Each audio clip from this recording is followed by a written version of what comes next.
Genesis chapter 1. In the beginning, God created the heavens and the earth. Now the earth was formless and empty. Darkness was over the surface of the deep, and the Spirit of God was hovering over the waters. And God said, "Let there be light." And there was light. God saw that the light was good, and He separated the light from the darkness. God called the light day, and the darkness He called night. And there was evening, and there was morning, the first day. And God said, "Let there be a vault between the waters, to separate water from water." So God made the vault, and separated the water under the vault from the water above it. And it was so. God called the vault sky, and there was evening, and there was morning, the second day. And God said, "Let the water under the sky be gathered to one place, and let dry ground appear." And it was so. God called the dry ground land, and the gathered waters He called seas. And God saw that it was good. Then God said, "Let the land produce vegetation, seed-bearing plants and trees on the land that bear fruit with seed in it, according to their various kinds." And it was so. The land produced vegetation, plants bearing seed according to their kinds, and trees bearing fruit with seed in it according to their kinds. And God saw that it was good. And there was evening, and there was morning, the third day. And God said, "Let there be lights in the vault of the sky to separate the day from the night, and let them serve as signs to mark sacred times, and days, and years. And let them be lights in the vault of the sky to give light on the earth." And it was so. God made two great lights, the greater light to govern the day, and the lesser light to govern the night. He also made the stars. God set them in the vault of the sky to give light on the earth, to govern the day and the night, and to separate light from darkness. And God saw that it was good. And there was evening, and there was morning, the fourth day. And God said, "Let the water teem with living creatures, and let birds fly above the earth across the vault of the sky." So God created the great creatures of the sea, and every living thing with which the water teems, and that moves about in it, according to their kinds, and every winged bird, according to its kind. And God saw that it was good. God blessed them and said, "Be fruitful, and increase in number, and fill the water in the seas, and let the birds increase on the earth." And there was evening, and there was morning, the fifth day. And God said, "Let the land produce living creatures according to their kinds, the livestock, the creatures that move along the ground, and the wild animals, each according to its kind." And it was so. God made the wild animals according to their kinds, the livestock according to their kinds, and all the creatures that move along the ground according to their kinds. And God saw that it was good. Then God said, "Let us make mankind in our image, in our likeness, so that they may rule over the fish in the sea, and the birds in the sky, over the livestock, and all the wild animals, and over all the creatures that move along the ground." So God created mankind in His own image. In the image of God He created them. Male and female He created them. God blessed them and said to them, "Be fruitful, and increase in number. Fill the earth, and subdue it. Rule over the fish in the sea, and the birds in the sky, and over every living creature that moves on the ground." Then God said, "I give you every seed-bearing plant on the face of the whole earth, and every tree that has fruit with seed in it. They will be yours for food.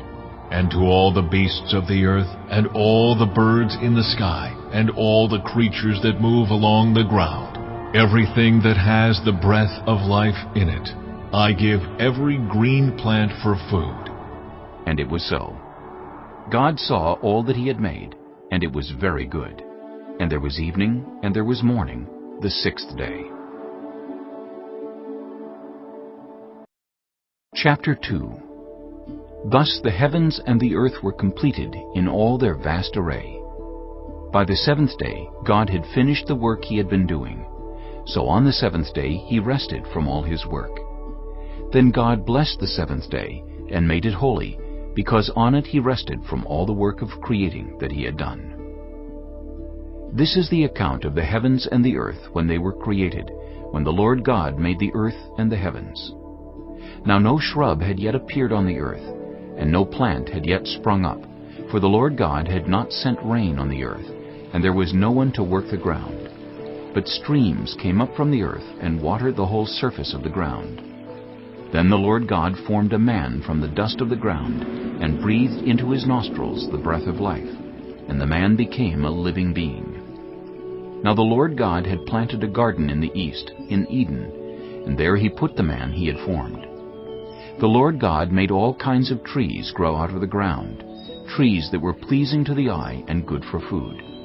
In the middle of the garden were the tree of life and the tree of the knowledge of good and evil. A river watering the garden flowed from Eden. From there it was separated into 4 headwaters. The name of the first is the Pishon. It winds through the entire land of Havilah, where there is gold. The gold of that land is good.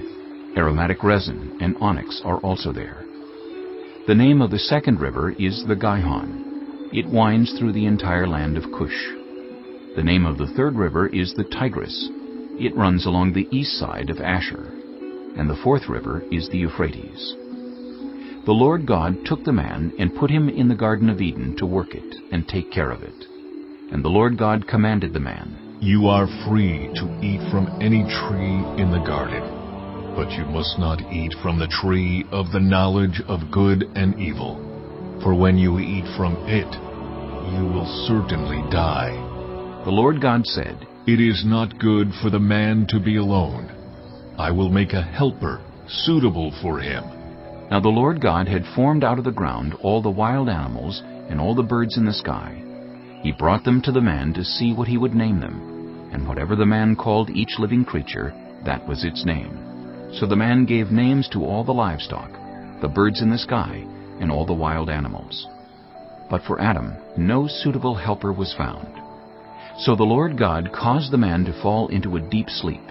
And while he was sleeping, he took one of the man's ribs, and then closed up the place with flesh. Then the Lord God made a woman from the rib he had taken out of the man, and he brought her to the man. The man said, "This is now bone of my bones, and flesh of my flesh. She shall be called woman, for she was taken out of man."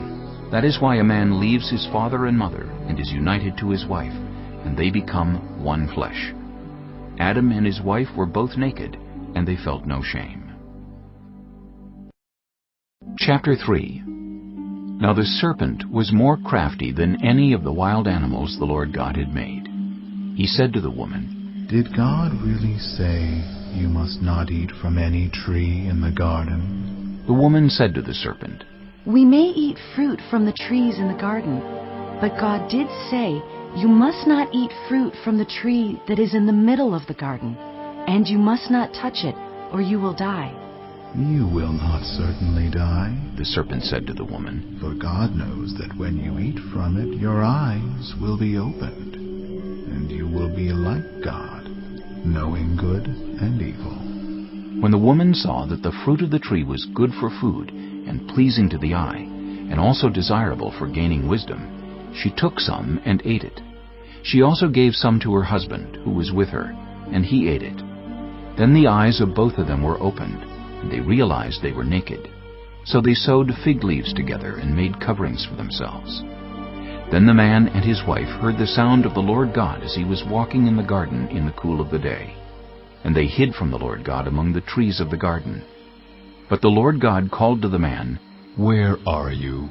He answered, "I heard you in the garden, and I was afraid, because I was naked. So I hid." And he said, "Who told you that you were naked?" Have you eaten from the tree that I commanded you not to eat from? The man said, The woman you put here with me, she gave me some fruit from the tree, and I ate it. Then the Lord God said to the woman, What is this you have done? The woman said, The serpent deceived me, and I ate. So the Lord God said to the serpent, Because you have done this, cursed are you above all livestock and all wild animals. You will crawl on your belly, and you will eat dust all the days of your life. And I will put enmity between you and the woman, and between your offspring and hers. He will crush your head, and you will strike his heel. To the woman he said, I will make your pains in childbearing very severe. With painful labor you will give birth to children. Your desire will be for your husband, and he will rule over you. To Adam he said, Because you listened to your wife and ate fruit from the tree about which I commanded you, you must not eat from it. Cursed is the ground because of you. Through painful toil you will eat food from it all the days of your life.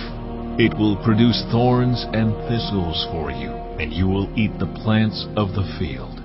By the sweat of your brow you will eat your food until you return to the ground, since from it you were taken.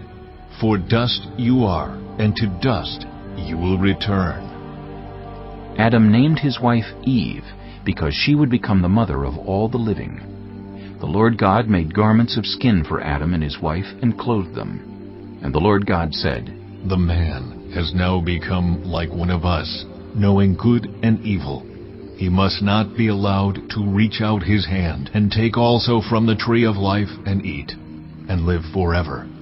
So the Lord God banished him from the Garden of Eden to work the ground from which he had been taken. After he drove the man out, he placed on the east side of the Garden of Eden cherubim and a flaming sword flashing back and forth to guard the way to the tree of life. Chapter 4. Adam made love to his wife Eve, and she became pregnant and gave birth to Cain. She said, With the help of the Lord, I have brought forth a man. Later she gave birth to his brother Abel. Now Abel kept flocks, and Cain worked the soil. In the course of time Cain brought some of the fruits of the soil as an offering to the Lord. And Abel also brought an offering, fat portions from some of the firstborn of his flock. The Lord looked with favor on Abel and his offering, but on Cain and his offering he did not look with favor. So Cain was very angry, and his face was downcast. Then the Lord said to Cain, Why are you angry? Why is your face downcast? If you do what is right, will you not be accepted? But if you do not do what is right, sin is crouching at your door. It desires to have you, but you must rule over it. Now Cain said to his brother Abel, Let's go out to the field. While they were in the field, Cain attacked his brother Abel and killed him. Then the Lord said to Cain, Where is your brother Abel? I don't know, he replied. Am I my brother's keeper? The Lord said, What have you done? Listen, your brother's blood cries out to me from the ground. Now you are under a curse and driven from the ground, which opened its mouth to receive your brother's blood from your hand. When you work the ground, it will no longer yield its crops for you. You will be a restless wanderer on the earth. Cain said to the Lord, My punishment is more than I can bear. Today you are driving me from the land, and I will be hidden from your presence. I will be a restless wanderer on the earth, and whoever finds me will kill me. But the Lord said to him, Not so. Anyone who kills Cain will suffer vengeance 7 times over. Then the Lord put a mark on Cain, so that no one who found him would kill him. So Cain went out from the Lord's presence and lived in the land of Nod, east of Eden. Cain made love to his wife, and she became pregnant and gave birth to Enoch. Cain was then building a city, and he named it after his son Enoch. To Enoch was born Irad, and Irad was the father of Mehujael, and Mehujael was the father of Methushael, and Methushael was the father of Lamech. Lamech married 2 women, one named Adah and the other Zillah. Adah gave birth to Jabal. He was the father of those who live in tents and raise livestock. His brother's name was Jubal. He was the father of all who play stringed instruments and pipes. Zillah also had a son, Tubal-Cain, who forged all kinds of tools out of bronze and iron. Tubal-Cain's sister was Naamah. Lamech said to his wives, Adah and Zillah, listen to me. Wives of Lamech, hear my words. I have killed a man for wounding me, a young man for injuring me. If Cain is avenged 7 times, then Lamech 77 times. Adam made love to his wife again, and she gave birth to a son and named him Seth, saying, God has granted me another child in place of Abel, since Cain killed him. Seth also had a son, and he named him Enosh. At that time, people began to call on the name of the Lord. Chapter 5. This is the written account of Adam's family line. When God created mankind, He made them in the likeness of God. He created them male and female, and blessed them. And He named them mankind when they were created. When Adam had lived 130 years, he had a son in his own likeness, in his own image, and he named him Seth. After Seth was born, Adam lived 800 years, and had other sons and daughters. Altogether, Adam lived a total of 930 years, and then he died. When Seth had lived 105 years, he became the father of Enosh. After he became the father of Enosh, Seth lived 807 years, and had other sons and daughters. Altogether, Seth lived a total of 912 years, and then he died. When Enosh had lived 90 years, he became the father of Kenan. After he became the father of Kenan, Enosh lived 815 years, and had other sons and daughters. Altogether, Enosh lived a total of 905 years, and then he died. When Kenan had lived 70 years, he became the father of Mahalalel. After he became the father of Mahalalel, Kenan lived 840 years, and had other sons and daughters. Altogether, Kenan lived a total of 910 years, and then he died. When Mahalalel had lived 65 years, he became the father of Jared. After he became the father of Jared, Mahalalel lived 830 years, and had other sons and daughters. Altogether, Mahalalel lived a total of 895 years, and then he died. When Jared had lived 162 years, he became the father of Enoch. After he became the father of Enoch, Jared lived 800 years, and had other sons and daughters. Altogether, Jared lived a total of 962 years, and then he died. When Enoch had lived 65 years, he became the father of Methuselah. After he became the father of Methuselah, Enoch walked faithfully with God 300 years, and had other sons and daughters. Altogether, Enoch lived a total of 365 years. Enoch walked faithfully with God. Then he was no more, because God took him away. When Methuselah had lived 187 years, he became the father of Lamech. After he became the father of Lamech, Methuselah lived 782 years, and had other sons and daughters. Altogether, Methuselah lived a total of 969 years, and then he died. When Lamech had lived 182 years, he had a son. He named him Noah, and said, He will comfort us in the labor and painful toil of our hands, caused by the ground the Lord has cursed. After Noah was born, Lamech lived 595 years, and had other sons and daughters. Altogether, Lamech lived a total of 777 years, and then he died. After Noah was 500 years old, he became the father of Shem, Ham, and Japheth. Chapter 6. When human beings began to increase in number on the earth, and daughters were born to them, the sons of God saw that the daughters of humans were beautiful, and they married any of them they chose. Then the Lord said, My spirit will not contend with humans forever, for they are mortal. Their days will be 120 years. The Nephilim were on the earth in those days, and also afterward, when the sons of God went to the daughters of humans and had children by them. They were the heroes of old, men of renown. The Lord saw how great the wickedness of the human race had become on the earth, and that every inclination of the thoughts of the human heart was only evil all the time. The Lord regretted that he had made human beings on the earth, and his heart was deeply troubled. So the Lord said, I will wipe from the face of the earth the human race I have created, and with them the animals, the birds, and the creatures that move along the ground, for I regret that I have made them. But Noah found favor in the eyes of the Lord. This is the account of Noah and his family. Noah was a righteous man, blameless among the people of his time, and he walked faithfully with God. Noah had 3 sons, Shem, Ham, and Japheth. Now the earth was corrupt in God's sight, and was full of violence. God saw how corrupt the earth had become, for all the people on earth had corrupted their ways. So God said to Noah, I am going to put an end to all people, for the earth is filled with violence because of them. I am surely going to destroy both them and the earth. So make yourself an ark of cypress wood. Make rooms in it, and coat it with pitch, inside and out. This is how you are to build it. The ark is to be 300 cubits long, 50 cubits wide, and 30 cubits high.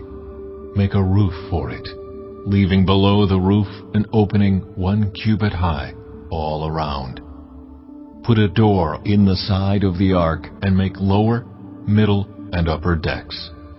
I am going to bring flood waters on the earth to destroy all life under the heavens, every creature that has the breath of life in it. Everything on earth will perish.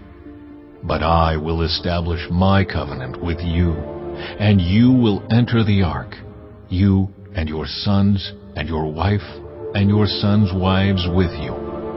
You are to bring into the ark 2 of all living creatures, male and female, to keep them alive with you. 2 of every kind of bird, of every kind of animal, and of every kind of creature that moves along the ground will come to you to be kept alive. You are to take every kind of food that is to be eaten and store it away as food for you and for them. Noah did everything just as God commanded him. Chapter 7.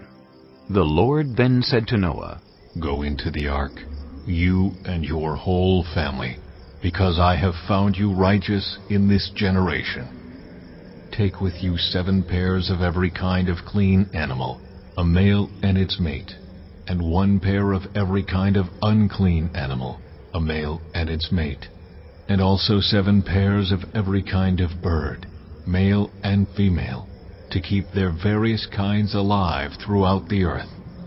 7 days from now, I will send rain on the earth for 40 days and 40 nights, and I will wipe from the face of the earth every living creature I have made.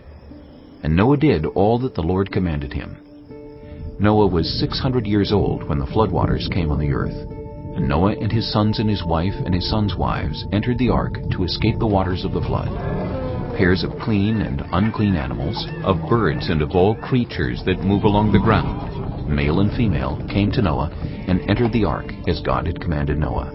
And after the 7 days, the floodwaters came on the earth. In the 600th year of Noah's life, on the 17th day of the 2nd month, on that day all the springs of the great deep burst forth, and the floodgates of the heavens were opened, and rain fell on the earth 40 days and 40 nights. On that very day, Noah and his sons, Shem, Ham, and Japheth, together with his wife and the wives of his 3 sons, entered the ark. They had with them every wild animal according to its kind, all livestock according to their kinds, every creature that moves along the ground according to its kind, and every bird according to its kind, everything with wings. Pairs of all creatures that have the breath of life in them came to Noah and entered the ark. The animals going in were male and female of every living thing, as God had commanded Noah. Then the Lord shut him in. For 40 days the flood kept coming on the earth, and as the waters increased, they lifted the ark high above the earth. The waters rose and increased greatly on the earth, and the ark floated on the surface of the water. They rose greatly on the earth, and all the high mountains under the entire heavens were covered. The waters rose and covered the mountains to a depth of more than 15 cubits. Every living thing that moved on land perished: birds, livestock, wild animals, all the creatures that swarm over the earth, and all mankind. Everything on dry land that had the breath of life in its nostrils died. Every living thing on the face of the earth was wiped out: people and animals, and the creatures that move along the ground, and the birds were wiped from the earth. Only Noah was left, and those with him in the ark. The waters flooded the earth for 150 days. Chapter 8. But God remembered Noah, and all the wild animals and the livestock that were with him in the ark. And he sent a wind over the earth, and the waters receded. Now the springs of the deep and the floodgates of the heavens had been closed, and the rain had stopped falling from the sky. The water receded steadily from the earth. At the end of the 150 days the water had gone down. And on the 17th day of the 7th month the ark came to rest on the mountains of Ararat. The waters continued to recede until the 10th month. And on the first day of the 10th month the tops of the mountains became visible. After 40 days Noah opened a window he had made in the ark, and sent out a raven, and it kept flying back and forth until the water had dried up from the earth. Then he sent out a dove to see if the water had receded from the surface of the ground. But the dove could find nowhere to perch, because there was water over all the surface of the earth. So it returned to Noah in the ark. He reached out his hand and took the dove and brought it back to himself in the ark. He waited 7 more days and again sent out the dove from the ark. When the dove returned to him in the evening, there in its beak was a freshly plucked olive leaf. Then Noah knew that the water had receded from the earth. He waited 7 more days and sent the dove out again, but this time it did not return to him. By the first day of the 1st month of Noah's 601st year, the water had dried up from the earth. Noah then removed the covering from the ark and saw that the surface of the ground was dry. By the 27th day of the 2nd month, the earth was completely dry. Then God said to Noah, "Come out of the ark, you and your wife, and your sons and their wives. Bring out every kind of living creature that is with you, the birds, the animals, and all the creatures that move along the ground, so they can multiply on the earth and be fruitful, and increase in number on it." So Noah came out, together with his sons and his wife and his sons' wives. All the animals and all the creatures that move along the ground and all the birds, everything that moves on land, came out of the ark, one kind after another. Then Noah built an altar to the Lord, and, taking some of all the clean animals and clean birds, he sacrificed burnt offerings on it. The Lord smelled the pleasing aroma, and said in his heart, "Never again will I curse the ground because of humans, even though every inclination of the human heart is evil from childhood. And never again will I destroy all living creatures, as I have done. As long as the earth endures, seed time and harvest, cold and heat, summer and winter, day and night will never cease." Chapter 9.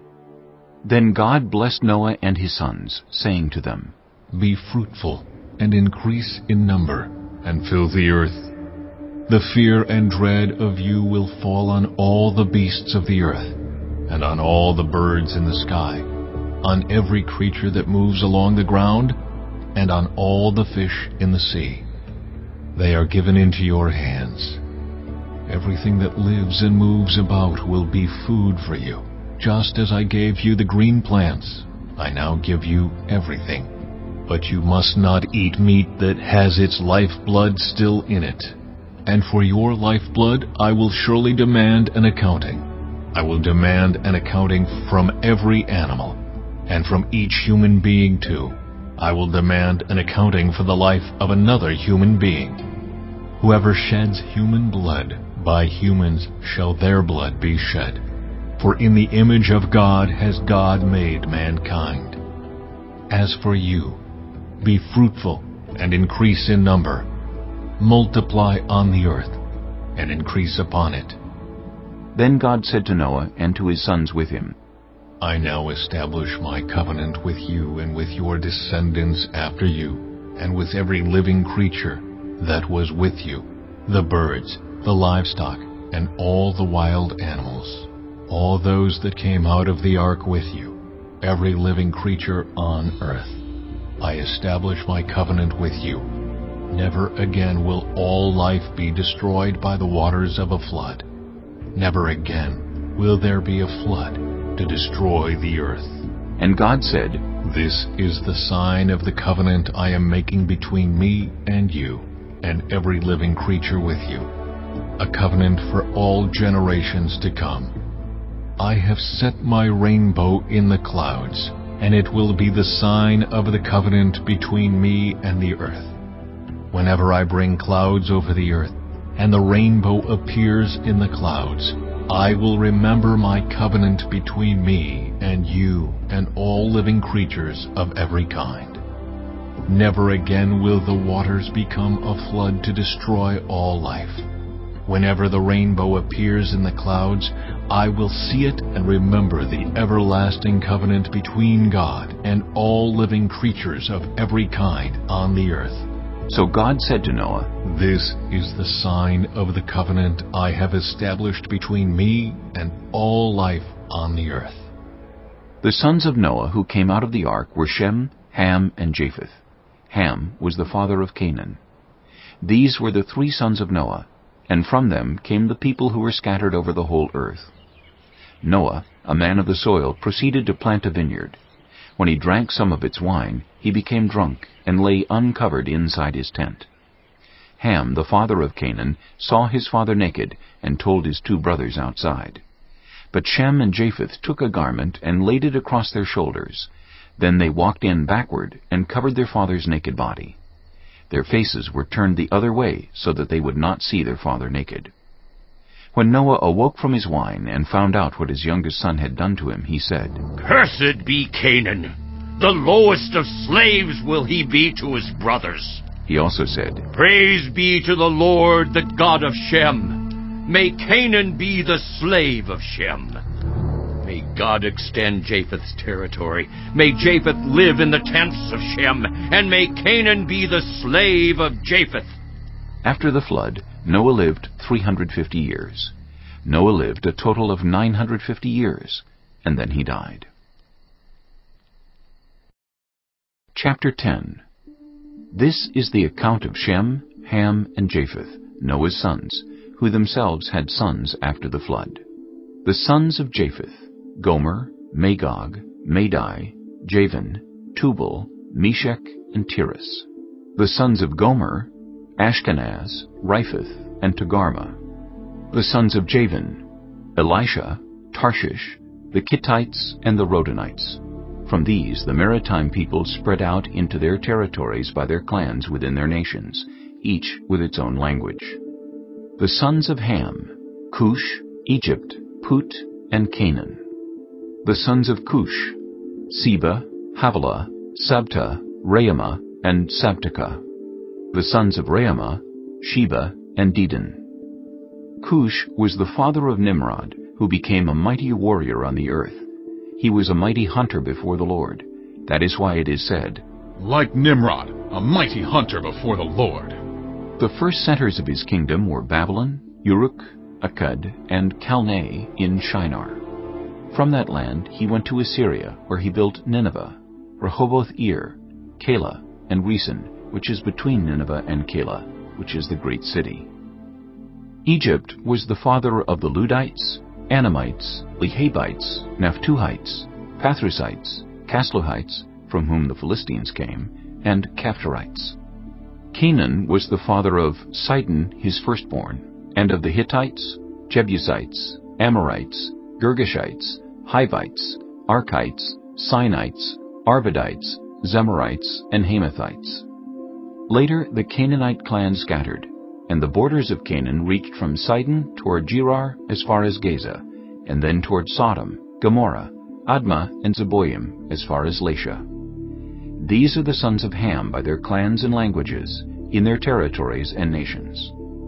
Sons were also born to Shem, whose older brother was Japheth. Shem was the ancestor of all the sons of Eber. The sons of Shem: Elam, Asher, Arphaxad, Lud, and Aram. The sons of Aram, Uz, Hul, Jether, and Meshech. Arphaxad was the father of Shelah, and Shelah the father of Eber. 2 sons were born to Eber. One was named Peleg, because in his time the earth was divided. His brother was named Joktan. Joktan was the father of Almodad, Sheleph, Hazarmaveth, Jerah, Hadoram, Uzal, Diklah, Obal, Abimiel, Sheba, Ophir, Havilah, and Jobab. All these were sons of Joktan. The region where they lived stretched from Mesha toward Sephir in the eastern hill country. These are the sons of Shem by their clans and languages, in their territories and nations. These are the clans of Noah's sons, according to their lines of descent, within their nations. From these the nations spread out over the earth after the flood. Chapter 11. Now the whole world had one language and a common speech. As people moved eastward, they found a plain in Shinar and settled there. They said to each other, Come, let's make bricks and bake them thoroughly. They used brick instead of stone, and tar for mortar. Then they said, Come, let us build ourselves a city, with a tower that reaches to the heavens, so that we may make a name for ourselves. Otherwise we will be scattered over the face of the whole earth. But the Lord came down to see the city and the tower the people were building. The Lord said, If, as one people, speaking the same language, they have begun to do this, then nothing they plan to do will be impossible for them. Come, let us go down and confuse their language, so they will not understand each other. So the Lord scattered them from there over all the earth, and they stopped building the city. That is why it was called Babel, because there the Lord confused the language of the whole world. From there the Lord scattered them over the face of the whole earth. This is the account of Shem's family line. 2 years after the flood, when Shem was 100 years old, he became the father of Arphaxad. And after he became the father of Arphaxad, Shem lived 500 years and had other sons and daughters. When Arphaxad had lived 35 years, he became the father of Shelah. And after he became the father of Shelah, Arphaxad lived 403 years and had other sons and daughters. When Shelah had lived 30 years, he became the father of Eber. And after he became the father of Eber, Shelah lived 403 years and had other sons and daughters. When Eber had lived 34 years, he became the father of Peleg. And after he became the father of Peleg, Eber lived 430 years and had other sons and daughters. When Peleg had lived 30 years, he became the father of Reu. And after he became the father of Reu, Peleg lived 209 years and had other sons and daughters. When Reu had lived 32 years, he became the father of Serug. And after he became the father of Serug, Reu lived 207 years and had other sons and daughters. When Serug had lived 30 years, he became the father of Nahor. And after he became the father of Nahor, Serug lived 200 years and had other sons and daughters. When Nahor had lived 29 years, he became the father of Terah. And after he became the father of Terah, Nahor lived 119 years and had other sons and daughters. After Terah had lived 70 years, he became the father of Abram, Nahor, and Haran. This is the account of Terah's family line. Terah became the father of Abram, Nahor, and Haran. And Haran became the father of Lot. While his father Terah was still alive, Haran died in Ur of the Chaldeans, in the land of his birth. Abram and Nahor both married.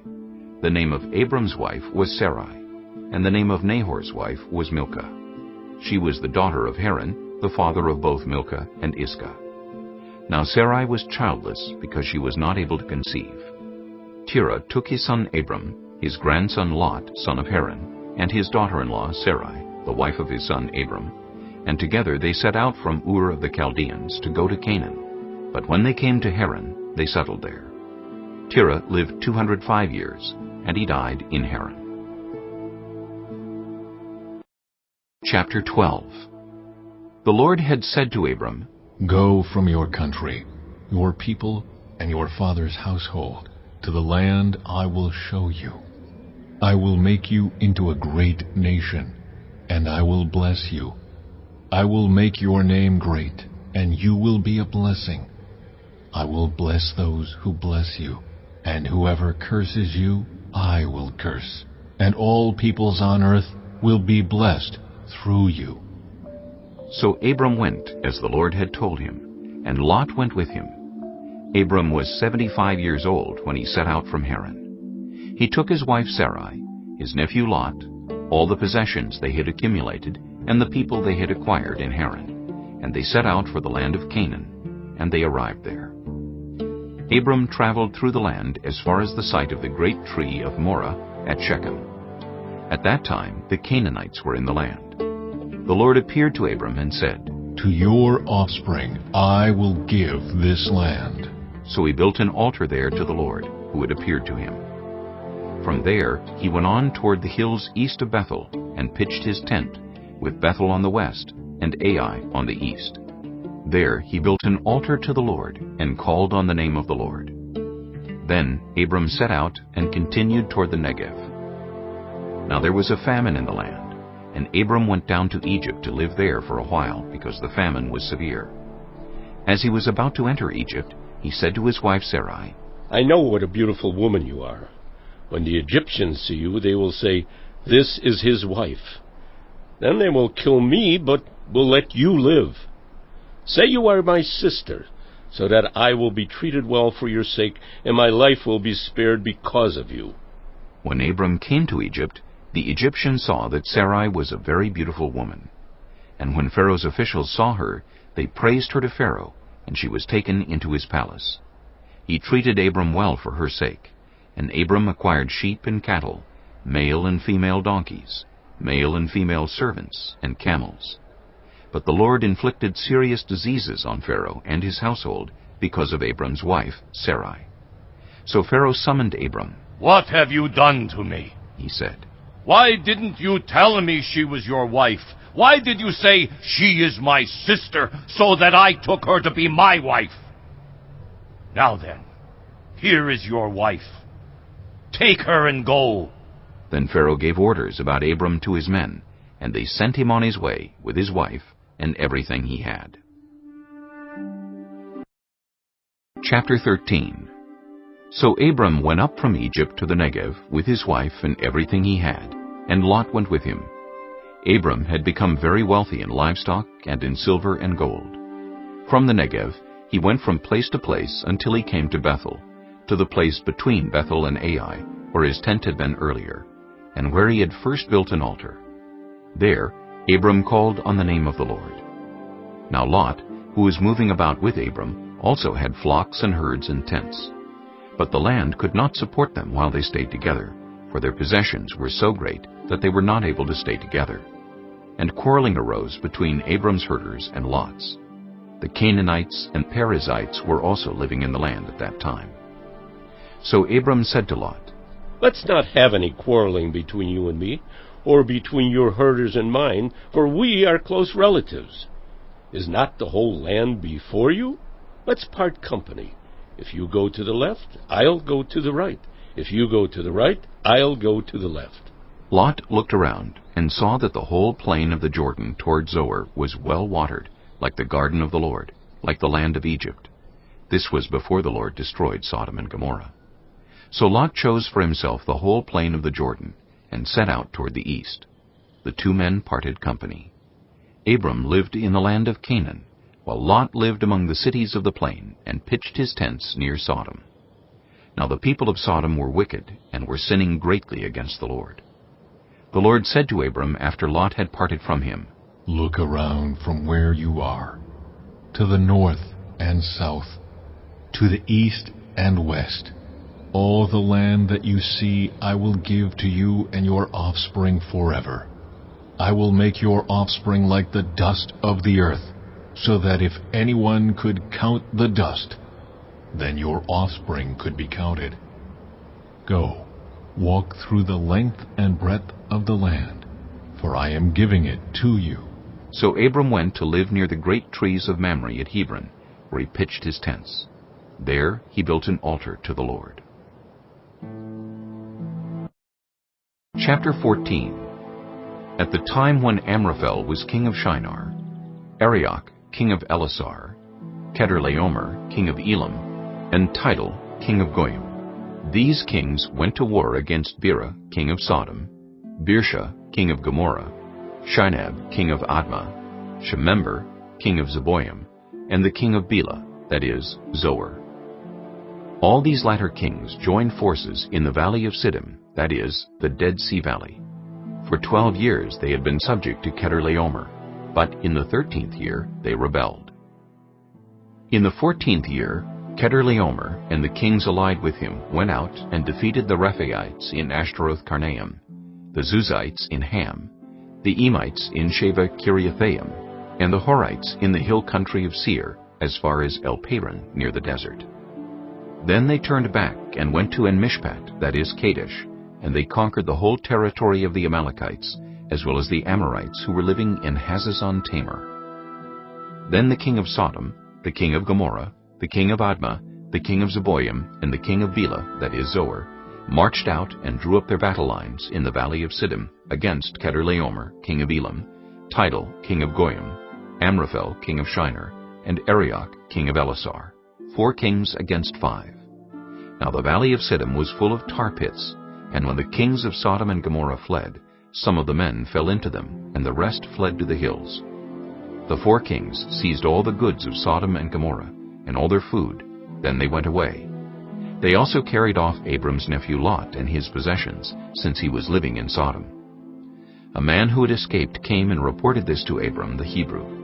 Now Abram was living near the great trees of Mamre the Amorite, a brother of Eshcol and Aner, all of whom were allied with Abram.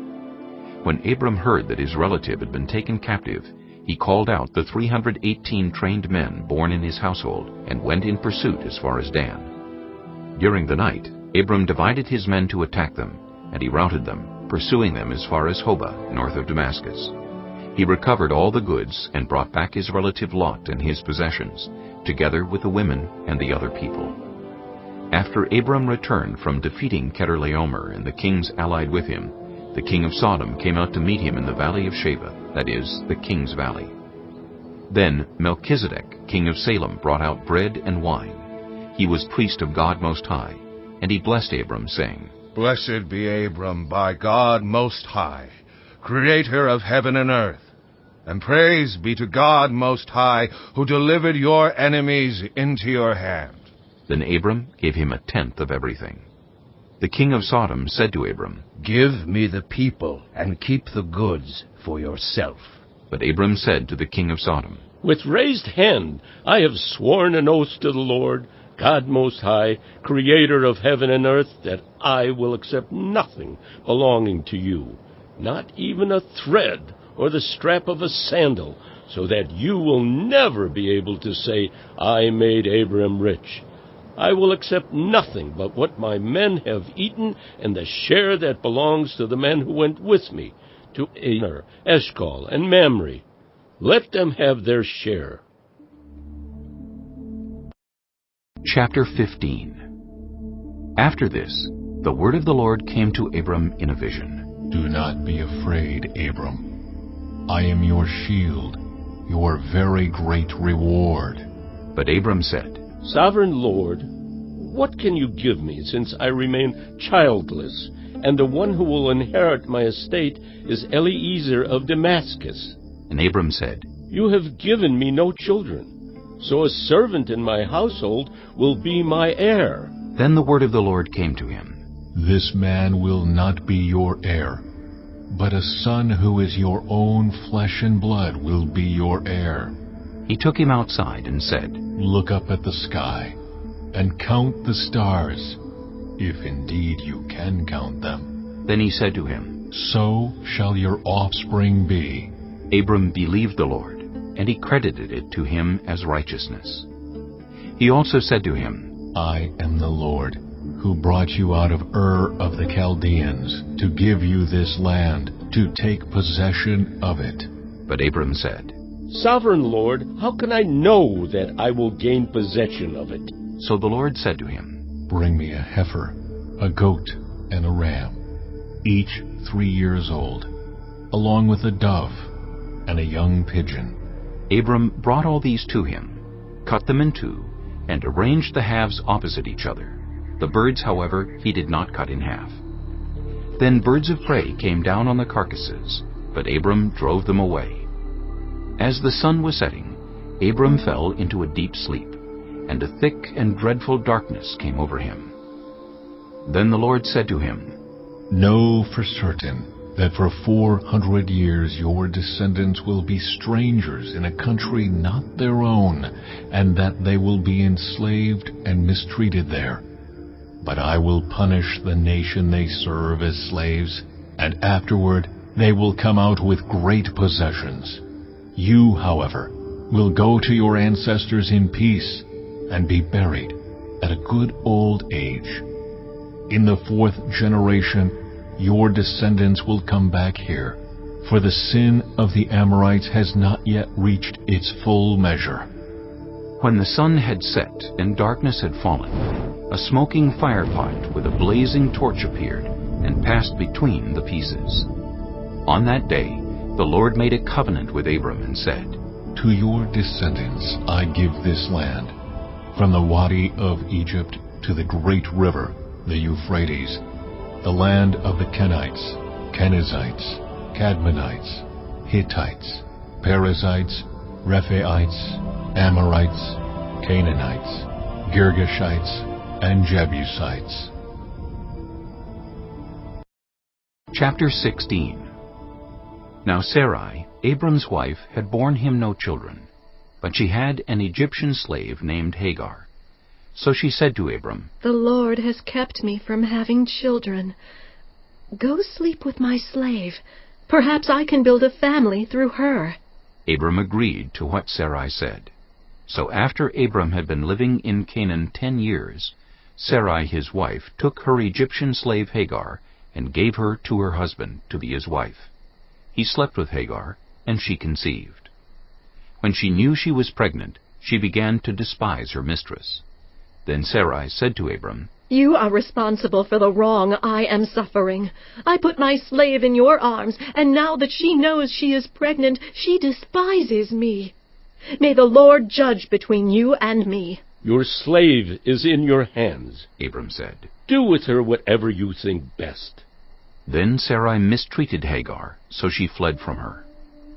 The angel of the Lord found Hagar near a spring in the desert. It was the spring that is beside the road to Shur. And he said, Hagar, slave of Sarai, where have you come from, and where are you going? I'm running away from my mistress Sarai, she answered. Then the angel of the Lord told her, Go back to your mistress and submit to her. The angel added, I will increase your descendants so much that they will be too numerous to count. The angel of the Lord also said to her, You are now pregnant, and you will give birth to a son. You shall name him Ishmael, for the Lord has heard of your misery. He will be a wild donkey of a man. His hand will be against everyone, and everyone's hand against him. And he will live in hostility toward all his brothers. She gave this name to the Lord who spoke to her, You are the God who sees me. For she said, I have now seen the one who sees me. That is why the well was called Beer Lahairoi. It is still there, between Kadesh and Bered. So Hagar bore Abram a son, and Abram gave the name Ishmael to the son she had borne. Abram was 86 years old when Hagar bore him Ishmael. Chapter 17. When Abram was 99 years old, the Lord appeared to him and said, I am God Almighty. Walk before me faithfully and be blameless. Then I will make my covenant between me and you, and will greatly increase your numbers. Abram fell face down, and God said to him, As for me, this is my covenant with you. You will be the father of many nations. No longer will you be called Abram. Your name will be Abraham. For I have made you a father of many nations. I will make you very fruitful. I will make nations of you, and kings will come from you. I will establish my covenant as an everlasting covenant between me and you, and your descendants after you, for the generations to come, to be your God, and the God of your descendants after you. The whole land of Canaan, where you now reside as a foreigner, I will give as an everlasting possession to you and your descendants after you, and I will be their God. Then God said to Abraham, As for you, you must keep my covenant, you and your descendants after you, for the generations to come. This is my covenant with you and your descendants after you, the covenant you are to keep. Every male among you shall be circumcised. You are to undergo circumcision, and it will be the sign of the covenant between me and you. For the generations to come, every male among you who is 8 days old must be circumcised, including those born in your household or bought with money from a foreigner, those who are not your offspring, whether born in your household or bought with your money. They must be circumcised. My covenant in your flesh is to be an everlasting covenant. Any uncircumcised male who has not been circumcised in the flesh will be cut off from his people. He has broken my covenant. God also said to Abraham, As for Sarai your wife, you are no longer to call her Sarai. Her name will be Sarah. I will bless her, and will surely give you a son by her. I will bless her so that she will be the mother of nations. Kings of peoples will come from her. Abraham fell face down. He laughed and said to himself, Will a son be born to a man 100 years old? Will Sarah bear a child at the age of 90? And Abraham said to God, If only Ishmael might live under your blessing. Then God said, Yes, but your wife Sarah will bear you a son, and you will call him Isaac. I will establish my covenant with him as an everlasting covenant for his descendants after him.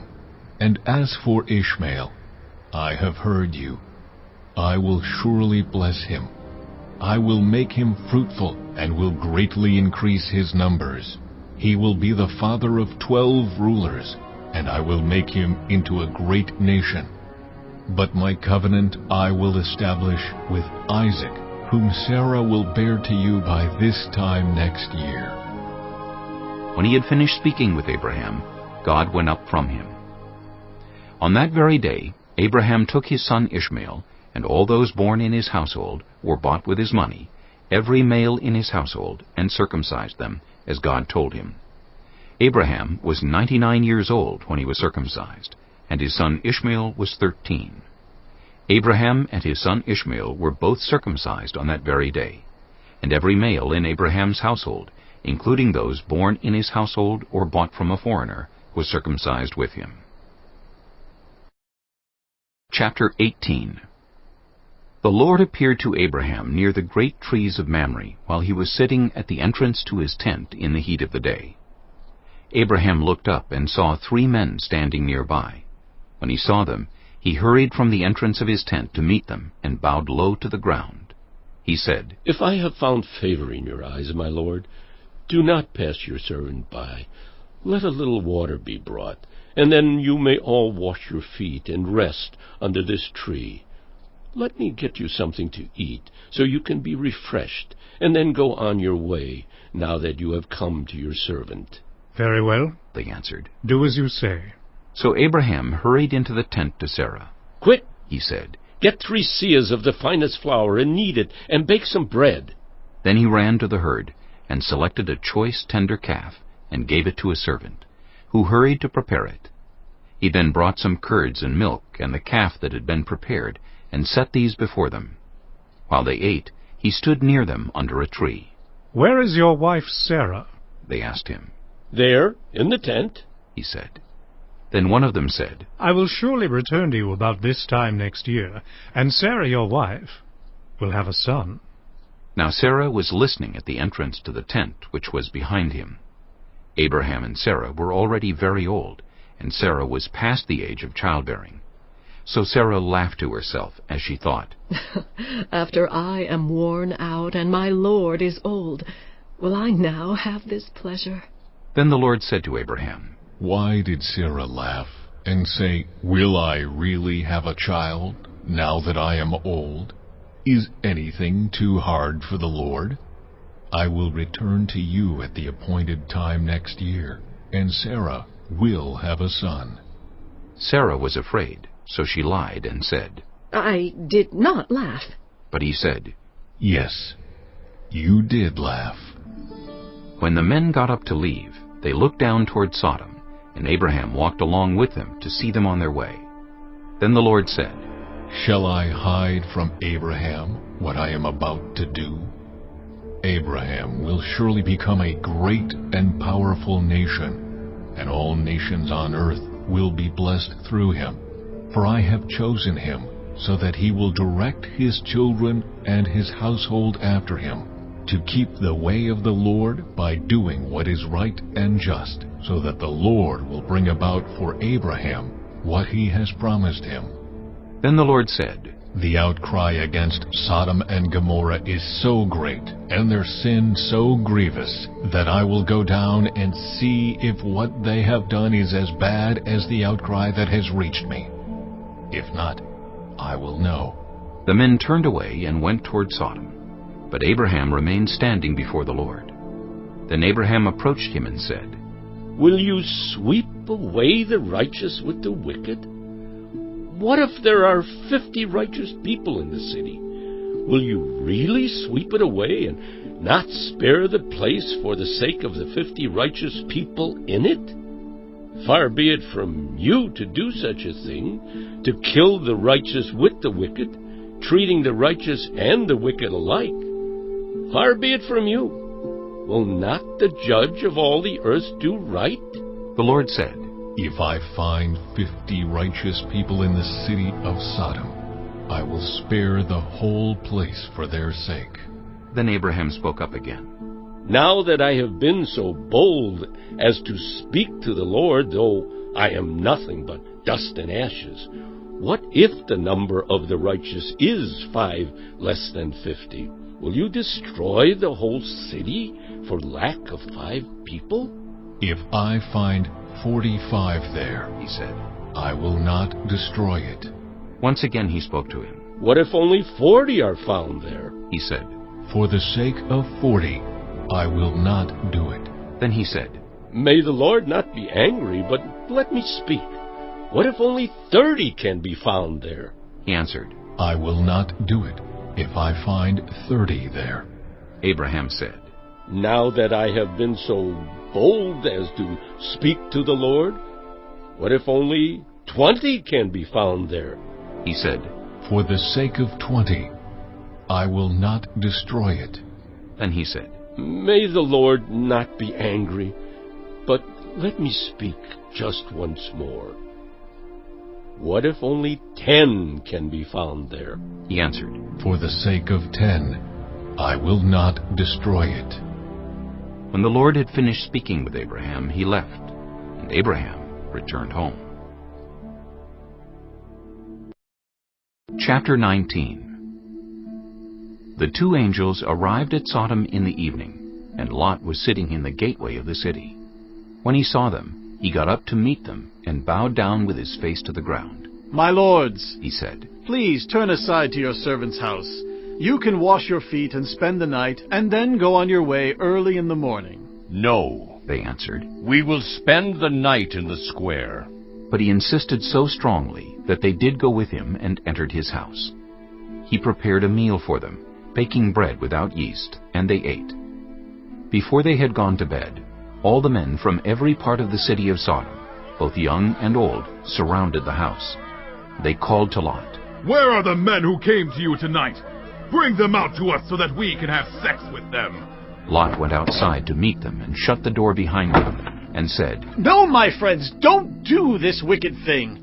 Look, I have 2 daughters who have never slept with a man. Let me bring them out to you, and you can do what you like with them. But don't do anything to these men, for they have come under the protection of my roof. Get out of our way, they replied. This fellow came here as a foreigner, and now he wants to play the judge. We'll treat you worse than them. They kept bringing pressure on Lot and moved forward to break down the door. But the men inside reached out and pulled Lot back into the house and shut the door. Then they struck the men who were at the door of the house, young and old, with blindness, so that they could not find the door. The two men said to Lot, "Do you have anyone else here, sons-in-law, sons or daughters, or anyone else in the city who belongs to you? Get them out of here, because we are going to destroy this place. The outcry to the Lord against its people is so great that he has sent us to destroy it." So Lot went out and spoke to his sons-in-law, who were pledged to marry his daughters. He said, "Hurry and get out of this place, because the Lord is about to destroy the city." But his sons-in-law thought he was joking. With the coming of dawn, the angels urged Lot, saying, "Hurry, take your wife and your 2 daughters who were here, or you will be swept away when the city is punished." When he hesitated, the men grasped his hand and the hands of his wife and of his 2 daughters and led them safely out of the city, for the Lord was merciful to them. As soon as they had brought them out, one of them said, "Flee for your lives. Don't look back, and don't stop anywhere in the plain. Flee to the mountains, or you will be swept away." But Lot said to them, "No, my lords, please. Your servant has found favor in your eyes, and you have shown great kindness to me in sparing my life. But I can't flee to the mountains. This disaster will overtake me, and I'll die. Look, here is a town near enough to run to, and it is small. Let me flee to it. It is very small, isn't it? Then my life will be spared." He said to him, "Very well, I will grant this request too. I will not overthrow the town you speak of, but flee there quickly, because I cannot do anything until you reach it." That is why the town was called Zoar. By the time Lot reached Zoar, the sun had risen over the land. Then the Lord rained down burning sulfur on Sodom and Gomorrah, from the Lord out of the heavens. Thus he overthrew those cities and the entire plain, destroying all those living in the cities, and also the vegetation in the land. But Lot's wife looked back, and she became a pillar of salt. Early the next morning, Abraham got up and returned to the place where he had stood before the Lord. He looked down toward Sodom and Gomorrah, toward all the land of the plain, and he saw dense smoke rising from the land, like smoke from a furnace. So when God destroyed the cities of the plain, he remembered Abraham, and he brought Lot out of the catastrophe that overthrew the cities where Lot had lived. Lot and his 2 daughters left Zoar and settled in the mountains, for he was afraid to stay in Zoar. He and his 2 daughters lived in a cave. One day the older daughter said to the younger, "Our father is old, and there is no man around here to give us children, as is the custom all over the earth. Let's get our father to drink wine, and then sleep with him, and preserve our family line through our father." That night they got their father to drink wine, and the older daughter went in and slept with him. He was not aware of it when she lay down or when she got up. The next day the older daughter said to the younger, "Last night I slept with my father. Let's get him to drink wine again tonight, and you go in and sleep with him so we can preserve our family line through our father." So they got their father to drink wine that night also, and the younger daughter went in and slept with him. Again he was not aware of it when she lay down or when she got up. So both of Lot's daughters became pregnant by their father. The older daughter had a son, and she named him Moab. He is the father of the Moabites of today. The younger daughter also had a son, and she named him Ben-Ammi. He is the father of the Ammonites of today. Chapter 20. Now Abraham moved on from there into the region of the Negev, and lived between Kadesh and Shur. For a while he stayed in Gerar, and there Abraham said of his wife Sarah, "She is my sister." Then Abimelech, king of Gerar, sent for Sarah and took her. But God came to Abimelech in a dream one night and said to him, "You are as good as dead, because of the woman you have taken. She is a married woman." Now Abimelech had not gone near her, so he said, "Lord, will you destroy an innocent nation? Did he not say to me, 'She is my sister'? And didn't she also say, 'He is my brother'? I have done this with a clear conscience and clean hands." Then God said to him in the dream, "Yes, I know you did this with a clear conscience. and so I have kept you from sinning against me. That is why I did not let you touch her. Now return the man's wife, for he is a prophet, and he will pray for you, and you will live. But if you do not return her, you may be sure that you and all who belong to you will die." Early the next morning, Abimelech summoned all his officials, and when he told them all that had happened, they were very much afraid. Then Abimelech called Abraham in and said, "What have you done to us? How have I wronged you that you have brought such great guilt upon me and my kingdom? You have done things to me that should never be done." And Abimelech asked Abraham, "What was your reason for doing this?" Abraham replied, I said to myself, there is surely no fear of God in this place, and they will kill me because of my wife. Besides, she really is my sister, the daughter of my father, though not of my mother, and she became my wife. And when God had me wander from my father's household, I said to her, this is how you can show your love to me. Everywhere we go, say of me, he is my brother. Then Abimelech brought sheep and cattle and male and female slaves, and gave them to Abraham, and he returned Sarah his wife to him. And Abimelech said, "My land is before you. Live wherever you like." To Sarah he said, "I am giving your brother 1,000 shekels of silver. This is to cover the offense against you before all who are with you. You are completely vindicated." Then Abraham prayed to God, and God healed Abimelech, his wife, and his female slaves, so they could have children again. For the Lord had kept all the women in Abimelech's household from conceiving because of Abraham's wife Sarah. Chapter 21. Now the Lord was gracious to Sarah, as he had said, and the Lord did for Sarah what he had promised. Sarah became pregnant and bore a son to Abraham in his old age, at the very time God had promised him. Abraham gave the name Isaac to the son Sarah bore him. When his son Isaac was 8 days old, Abraham circumcised him, as God commanded him. Abraham was 100 years old when his son Isaac was born to him. Sarah said, "God has brought me laughter, and everyone who hears about this will laugh with me." And she added, "Who would have said to Abraham that Sarah would nurse children? Yet I have borne him a son in his old age." The child grew and was weaned, and on the day Isaac was weaned, Abraham held a great feast. But Sarah saw that the son whom Hagar the Egyptian had borne to Abraham was mocking. And she said to Abraham, "Get rid of that slave woman and her son, for that woman's son will never share in the inheritance with my son Isaac." The matter distressed Abraham greatly, because it concerned his son. But God said to him, "Do not be so distressed about the boy and your slave woman. Listen to whatever Sarah tells you, because it is through Isaac that your offspring will be reckoned. I will make the son of the slave into a nation also, because he is your offspring." Early the next morning, Abraham took some food and a skin of water, and gave them to Hagar. He set them on her shoulders, and then sent her off with the boy. She went on her way, and wandered in the desert of Beersheba. When the water in the skin was gone, she put the boy under one of the bushes. Then she went off and sat down about a bowshot away, for she thought, "I cannot watch the boy die." And as she sat there, she began to sob.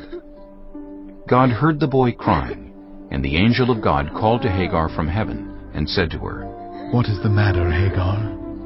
Do not be afraid. God has heard the boy crying as he lies there. Lift the boy up and take him by the hand, for I will make him into a great nation." Then God opened her eyes, and she saw a well of water. So she went and filled the skin with water, and gave the boy a drink. God was with the boy as he grew up. He lived in the desert and became an archer. While he was living in the desert of Paran, his mother got a wife for him from Egypt. At that time, Abimelech and Phicol, the commander of his forces, said to Abraham, "God is with you in everything you do. Now swear to me here before God that you will not deal falsely with me, or my children, or my descendants. Show to me and the country where you now reside as a foreigner the same kindness I have shown to you." Abraham said, "I swear it." Then Abraham complained to Abimelech about a well of water that Abimelech's servants had seized. But Abimelech said, "I don't know who has done this. You did not tell me, and I heard about it only today." So Abraham brought sheep and cattle and gave them to Abimelech, and the two men made a treaty. Abraham set apart 7 ewe lambs from the flock, and Abimelech asked Abraham, "What is the meaning of these 7 ewe lambs you have set apart by themselves?" He replied, "Accept these 7 lambs from my hand as a witness that I dug this well." So that place was called Beersheba, because the two men swore an oath there. After the treaty had been made at Beersheba, Abimelech and Phicol, the commander of his forces, returned to the land of the Philistines. Abraham planted a tamarisk tree in Beersheba, and there he called on the name of the Lord, the eternal God. And Abraham stayed in the land of the Philistines for a long time. Chapter 22. Some time later, God tested Abraham. He said to him, "Abraham." "Here I am," he replied. Then God said, "Take your son, your only son, whom you love, Isaac, and go to the region of Moriah. Sacrifice him there as a burnt offering on a mountain I will show you." Early the next morning, Abraham got up and loaded his donkey. He took with him 2 of his servants and his son Isaac. When he had cut enough wood for the burnt offering, he set out for the place God had told him about. On the 3rd day, Abraham looked up and saw the place in the distance. He said to his servants, "Stay here with the donkey while I and the boy go over there. We will worship and then we will come back to you."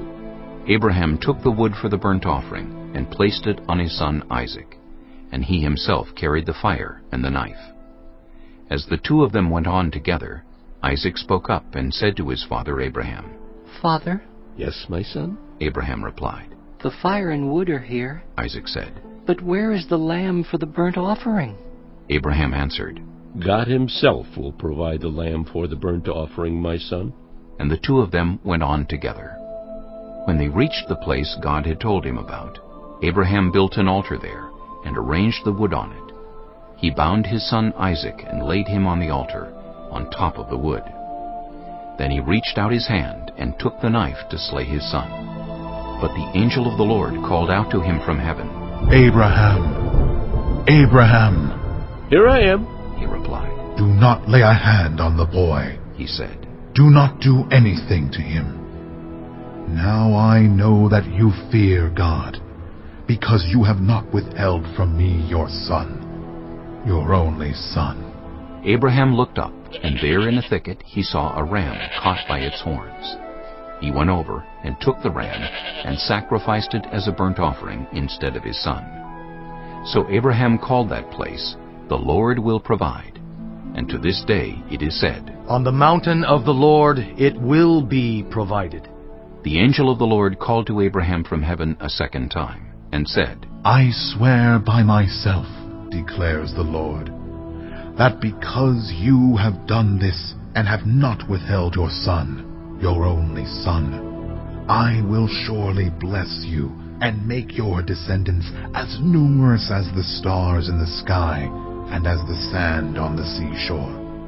Your descendants will take possession of the cities of their enemies, and through your offspring, all nations on earth will be blessed, because you have obeyed me." Then Abraham returned to his servants, and they set off together for Beersheba. And Abraham stayed in Beersheba. Some time later, Abraham was told, "Milcah is also a mother. She has borne sons to your brother Nahor, Uz the firstborn, Buz his brother, Kemuel the father of Aram, Kesed, Hazo, Pildash, Jidlaph, and Bethuel.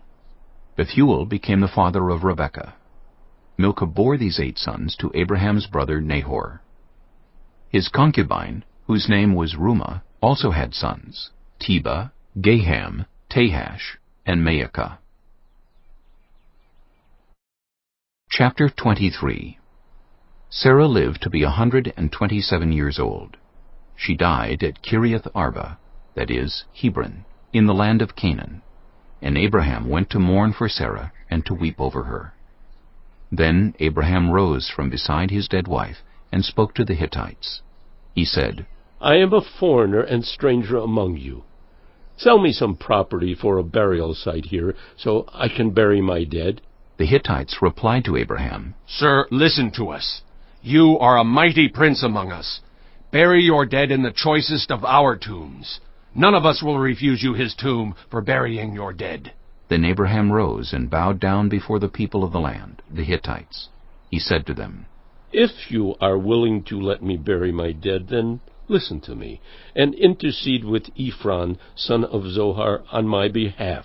So he will sell me the cave of Machpelah, which belongs to him and is at the end of his field. Ask him to sell it to me for the full price as a burial site among you.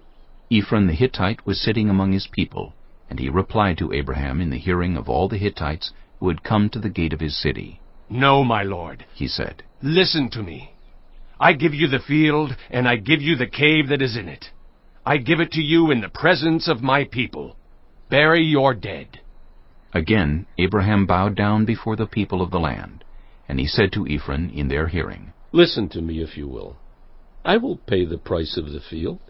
Accept it from me, so I can bury my dead there. Ephron answered Abraham, Listen to me, my lord. The land is worth 400 shekels of silver, but what is that between you and me? Bury your dead.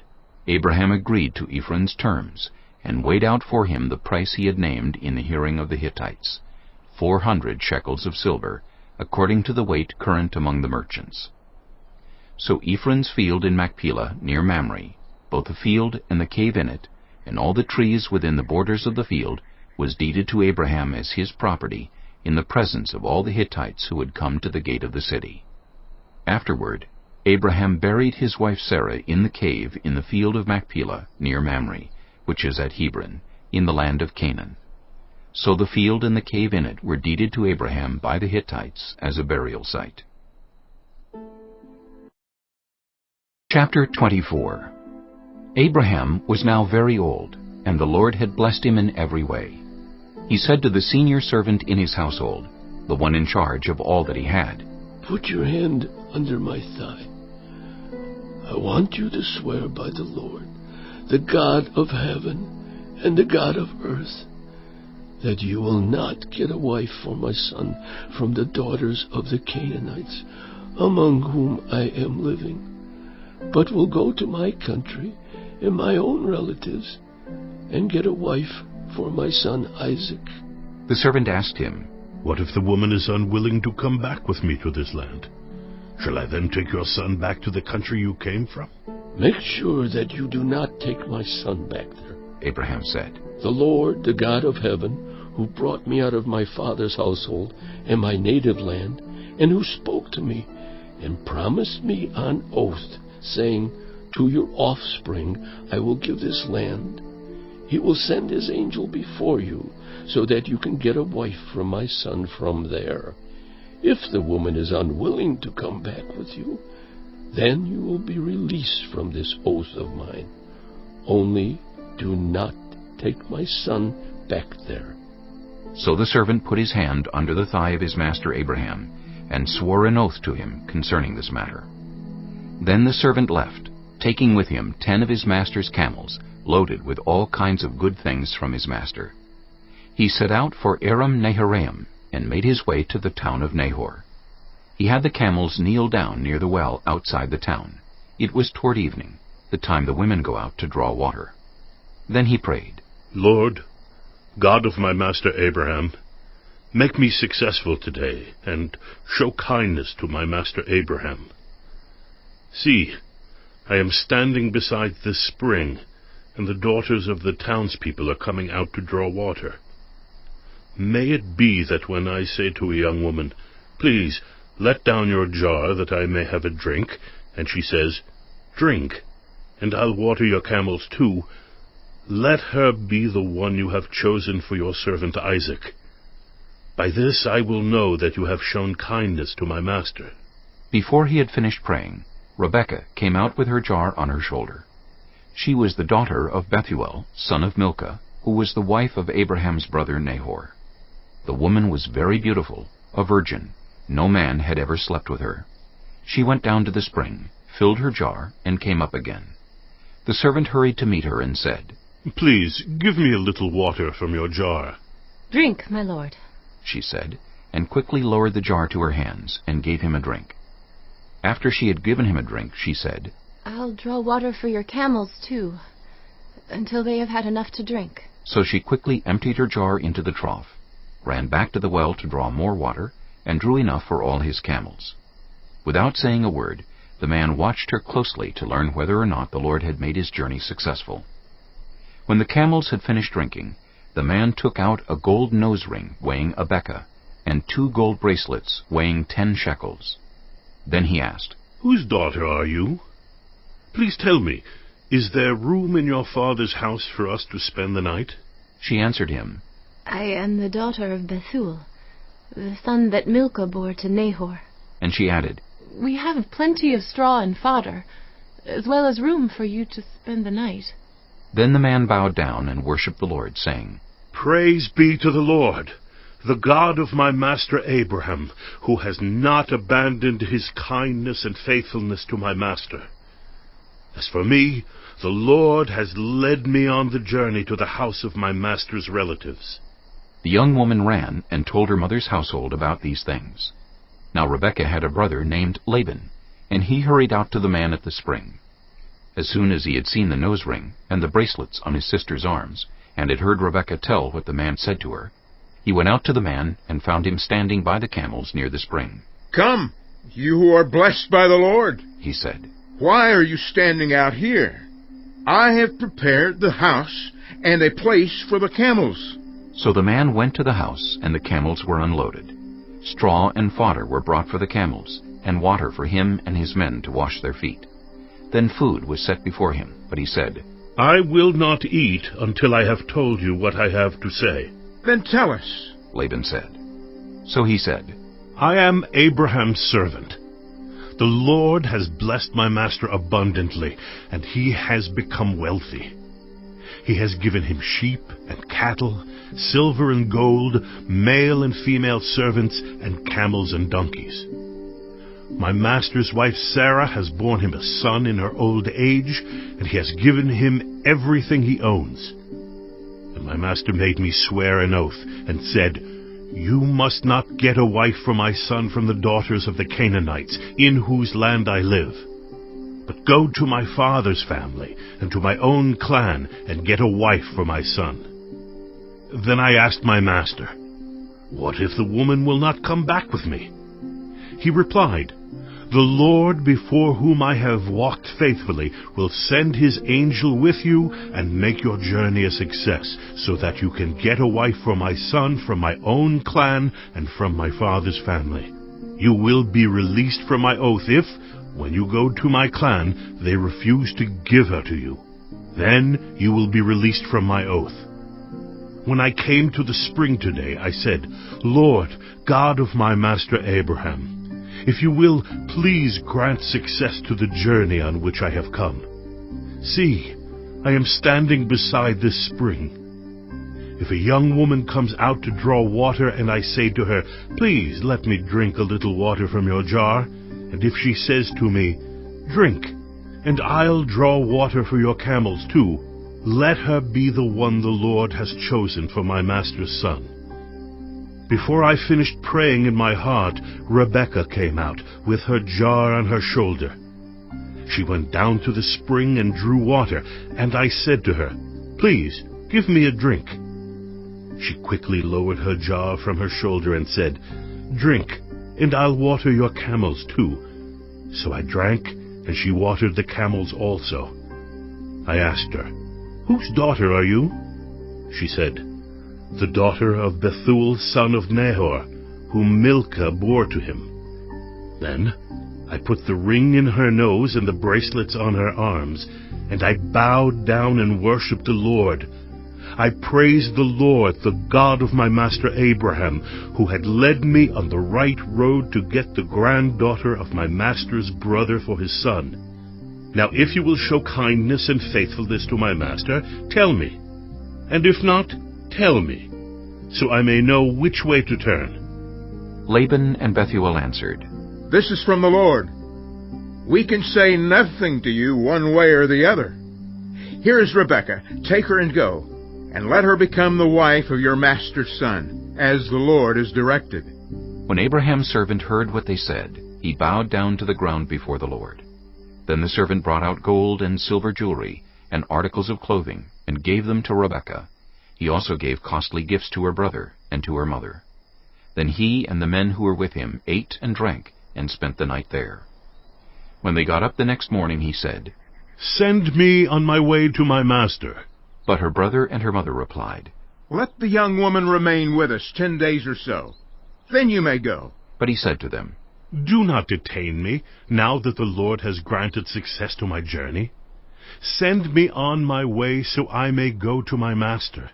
Then they said, Let's call the young woman and ask her about it. So they called Rebekah and asked her, Will you go with this man? I will go, she said. So they sent their sister Rebekah on her way, along with her nurse and Abraham's servant and his men. And they blessed Rebekah and said to her, Our sister, may you increase to thousands upon thousands. May your offspring possess the cities of their enemies. Then Rebekah and her attendants got ready, and mounted the camels, and went back with the man. So the servant took Rebekah and left. Now Isaac had come from Beer-lahai-roi, for he was living in the Negev. He went out to the field one evening to meditate, and as he looked up, he saw camels approaching. Rebekah also looked up and saw Isaac. She got down from her camel and asked the servant, Who is that man in the field coming to meet us? He is my master, the servant answered. So she took her veil and covered herself. Then the servant told Isaac all he had done. Isaac brought her into the tent of his mother Sarah, and he married Rebekah. So she became his wife, and he loved her, and Isaac was comforted after his mother's death. Chapter 25. Abraham had taken another wife, whose name was Keturah. She bore him Zimran, Jokshan, Medan, Midian, Ishbak, and Shua. Jokshan was the father of Sheba and Dedan. The descendants of Dedan were the Asherites, the Letushites, and the Leamites. The sons of Midian were Ephah, Epher, Hanok, Abida, and Eldaah. All these were descendants of Keturah. Abraham left everything he owned to Isaac, but while he was still living, he gave gifts to the sons of his concubines, and sent them away from his son Isaac to the land of the east. Abraham lived 175 years. Then Abraham breathed his last, and died at a good old age, an old man and full of years, and he was gathered to his people. His sons Isaac and Ishmael buried him in the cave of Machpelah near Mamre, in the field of Ephron, son of Zohar the Hittite, the field Abraham had bought from the Hittites. There Abraham was buried with his wife Sarah. After Abraham's death, God blessed his son Isaac, who then lived near Beer-lahai-roi. This is the account of the family line of Abraham's son Ishmael, whom Sarah's slave Hagar the Egyptian bore to Abraham. These are the names of the sons of Ishmael, listed in the order of their birth: Nebaioth, the firstborn of Ishmael, Kedar, Adbeel, Mibsam, Mishma, Duma, Massa, Hadad, Tema, Jeter, Naphish, and Kedemah. These were the sons of Ishmael, and these are the names of the 12 tribal rulers according to their settlements and camps. Ishmael lived 137 years. He breathed his last and died, and he was gathered to his people. His descendants settled in the area from Havilah to Shur, near the eastern border of Egypt as you go toward Asher, and they lived in hostility toward all the tribes related to them. This is the account of the family line of Abraham's son Isaac. Abraham became the father of Isaac, and Isaac was 40 years old when he married Rebekah, daughter of Bethuel the Aramean from Paddan Aram, and sister of Laban the Aramean. Isaac prayed to the Lord on behalf of his wife, because she was childless. The Lord answered his prayer, and his wife Rebekah became pregnant. The babies jostled each other within her, and she said, Why is this happening to me? So she went to inquire of the Lord. The Lord said to her, 2 nations are in your womb, and 2 peoples from within you will be separated. 1 people will be stronger than the other, and the older will serve the younger. When the time came for her to give birth, there were twin boys in her womb. The first to come out was red, and his whole body was like a hairy garment, so they named him Esau. After this, his brother came out, with his hand grasping Esau's heel, so he was named Jacob. Isaac was 60 years old when Rebekah gave birth to them. The boys grew up, and Esau became a skillful hunter, a man of the open country, while Jacob was content to stay at home among the tents. Isaac, who had a taste for wild game, loved Esau, but Rebekah loved Jacob. Once when Jacob was cooking some stew, Esau came in from the open country famished.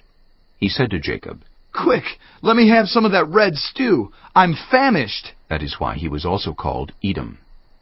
Jacob replied, "First, sell me your birthright."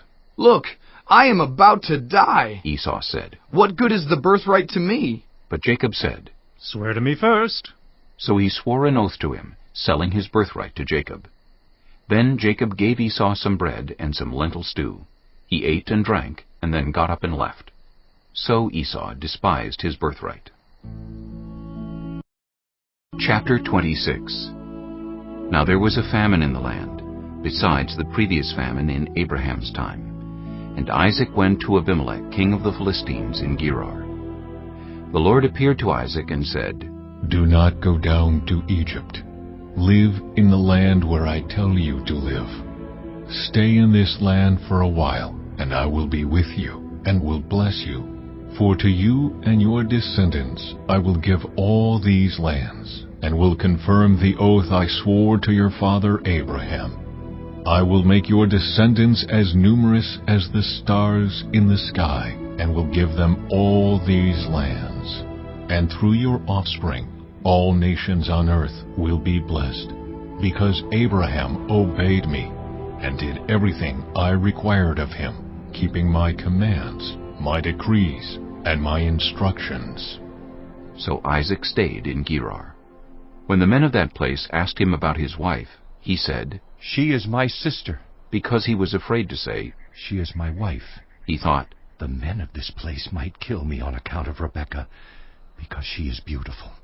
When Isaac had been there a long time, Abimelech, king of the Philistines, looked down from a window and saw Isaac caressing his wife Rebekah.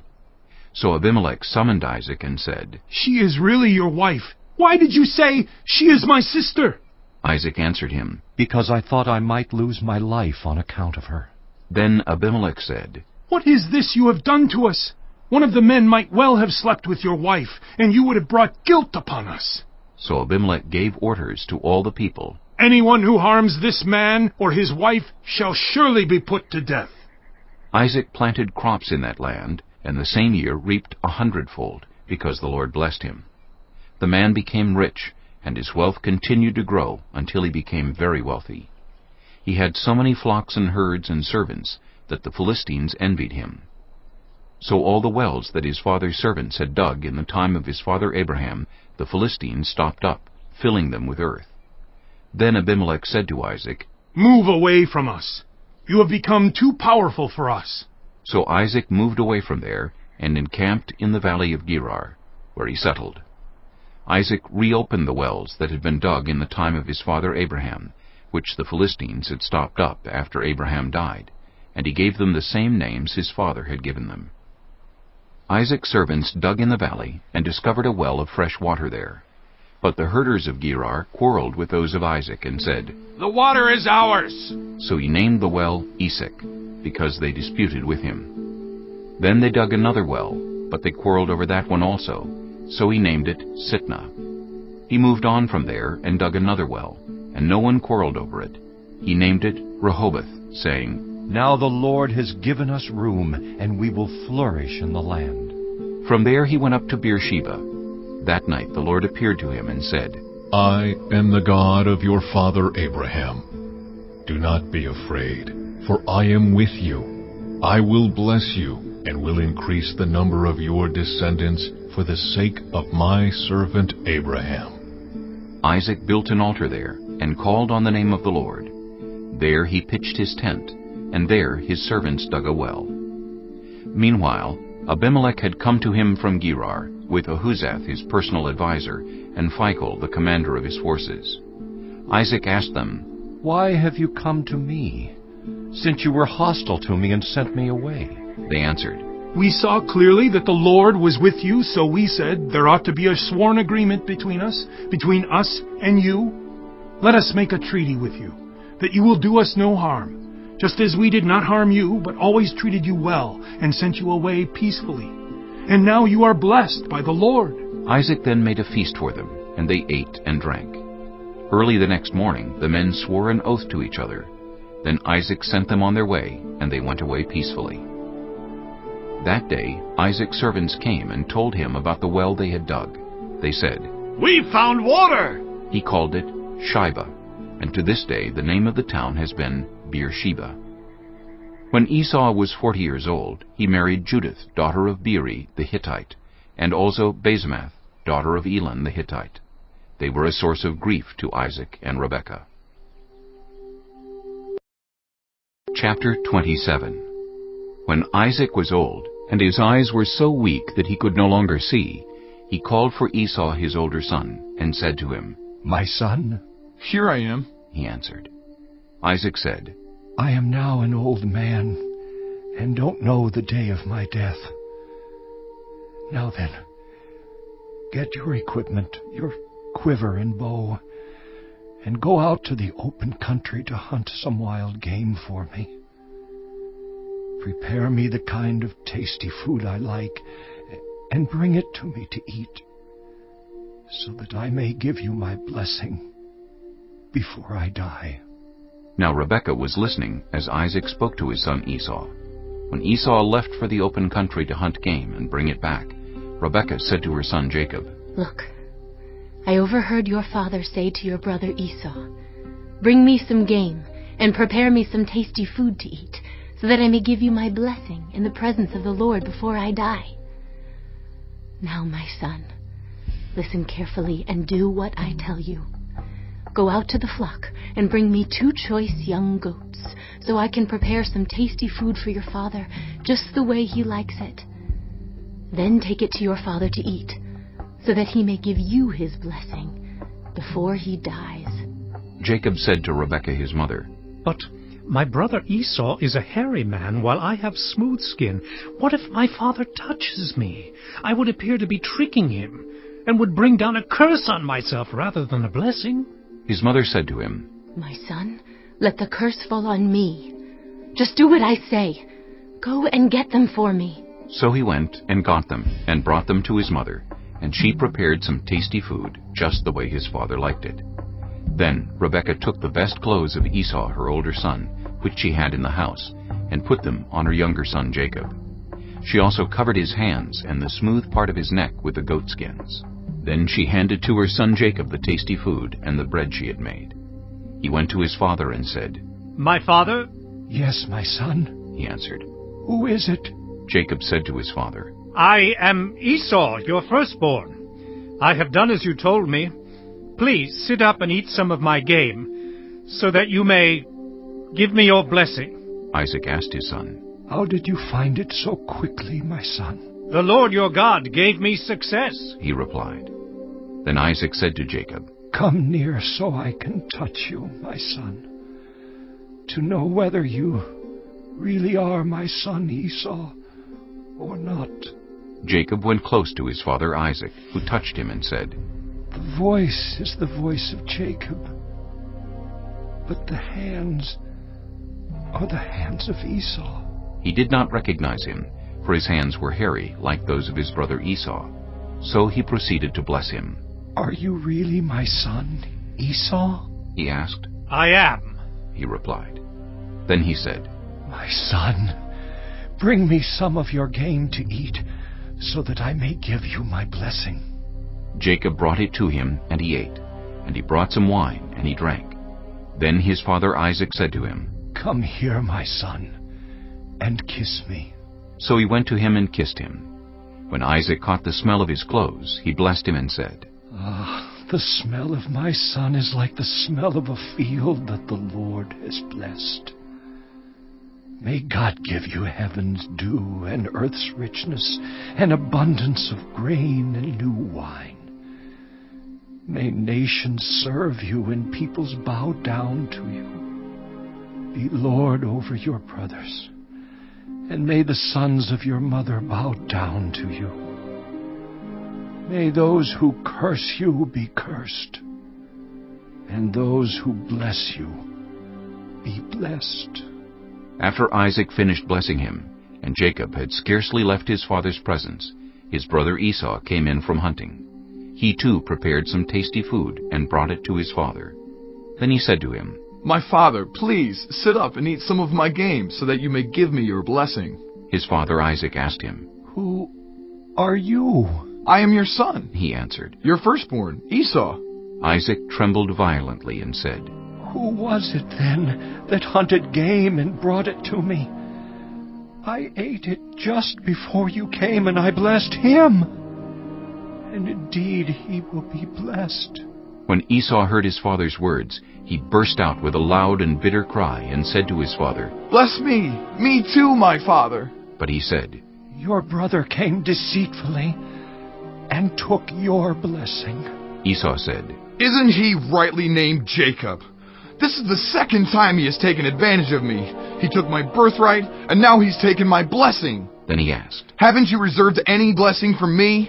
Isaac answered Esau, "I have made him lord over you, and have made all his relatives his servants, and I have sustained him with grain and new wine. So what can I possibly do for you, my son?" Esau said to his father, "Do you have only one blessing, my father? Bless me too, my father." Then Esau wept aloud. His father Isaac answered him, "Your dwelling will be away from the earth's richness, away from the dew of heaven above. You will live by the sword, and you will serve your brother. But when you grow restless, you will throw his yoke from off your neck." Esau held a grudge against Jacob because of the blessing his father had given him. He said to himself, "The days of mourning for my father are near.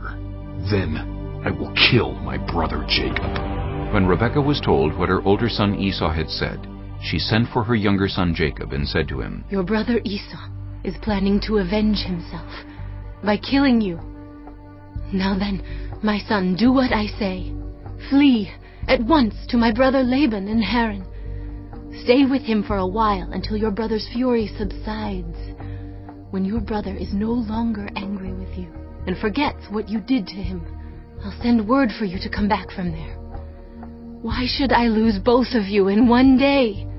Then Rebekah said to Isaac, "I'm disgusted with living because of these Hittite women. If Jacob takes a wife from among the women of this land, from Hittite women like these, my life will not be worth living." Chapter 28. So Isaac called for Jacob and blessed him. Then he commanded him, "Do not marry a Canaanite woman.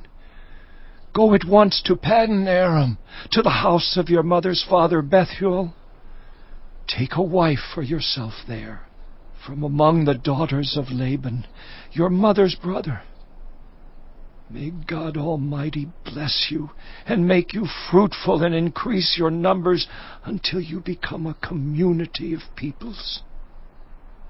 May He give you and your descendants the blessing given to Abraham, so that you may take possession of the land where you now reside as a foreigner, the land God gave to Abraham."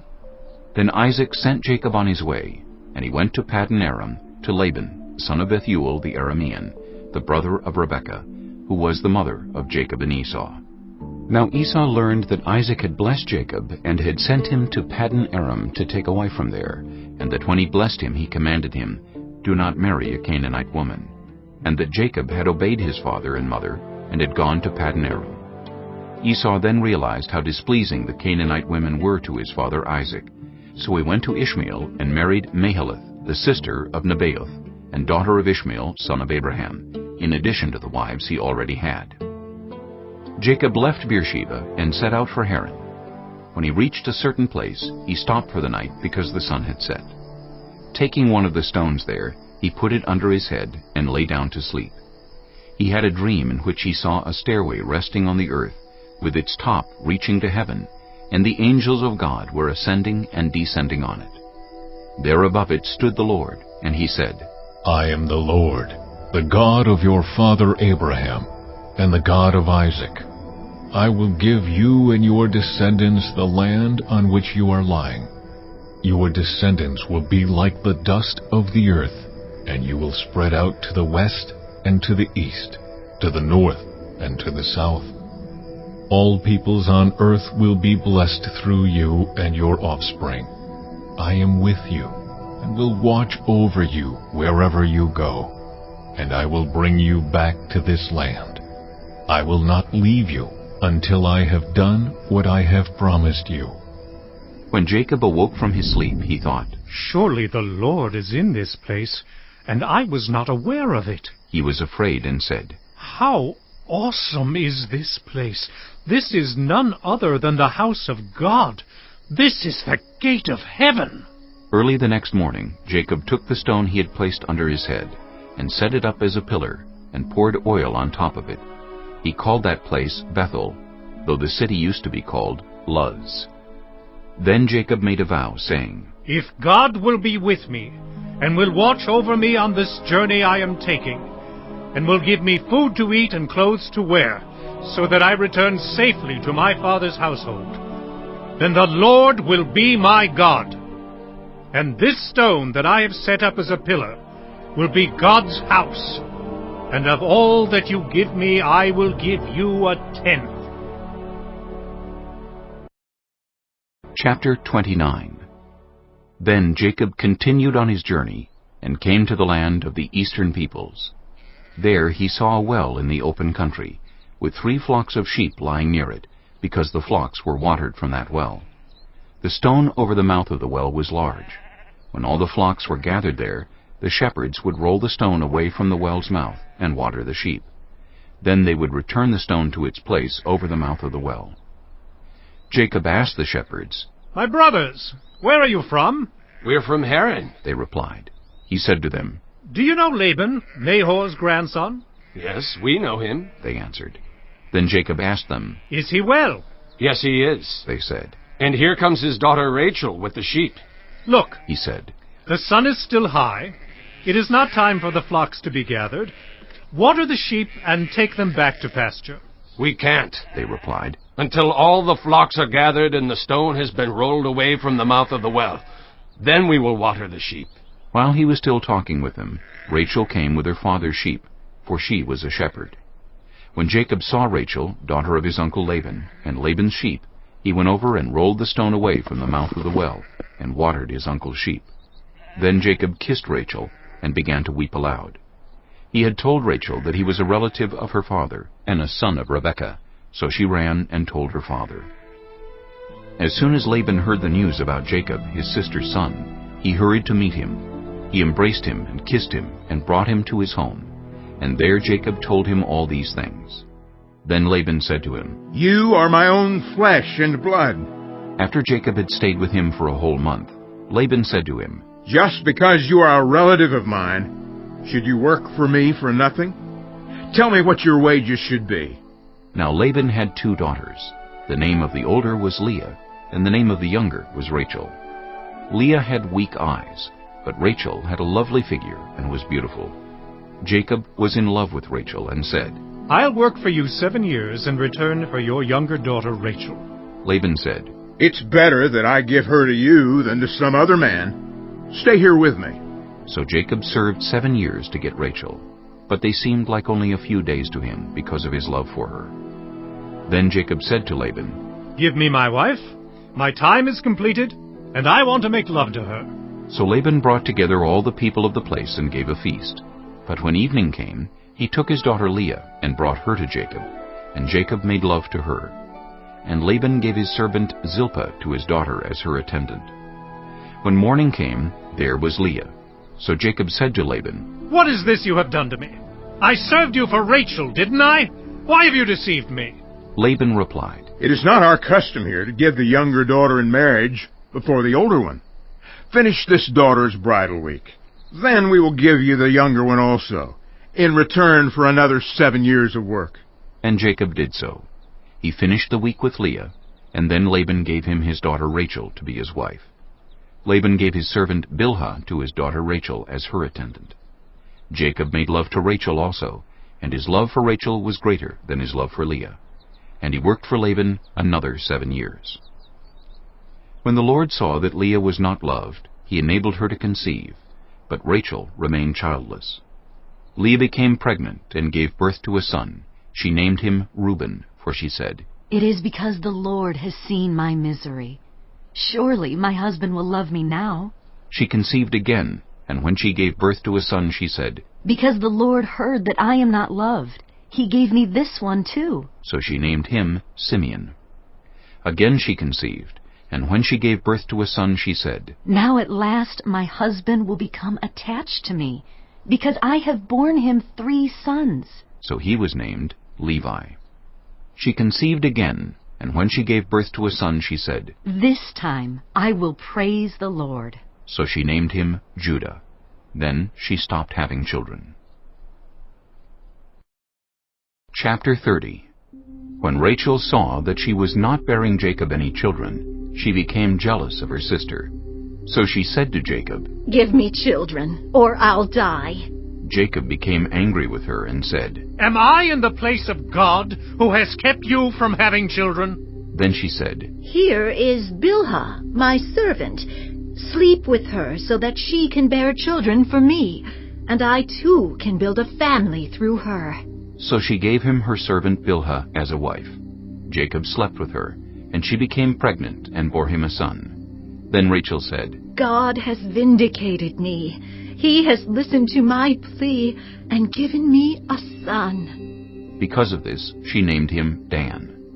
Rachel's servant Bilhah conceived again and bore Jacob a second son.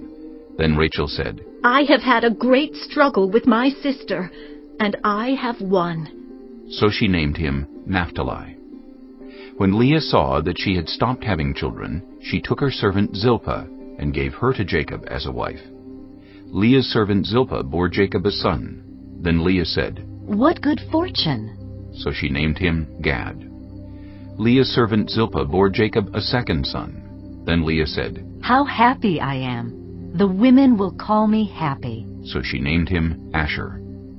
During wheat harvest, Reuben went out into the fields and found some mandrake plants, which he brought to his mother Leah.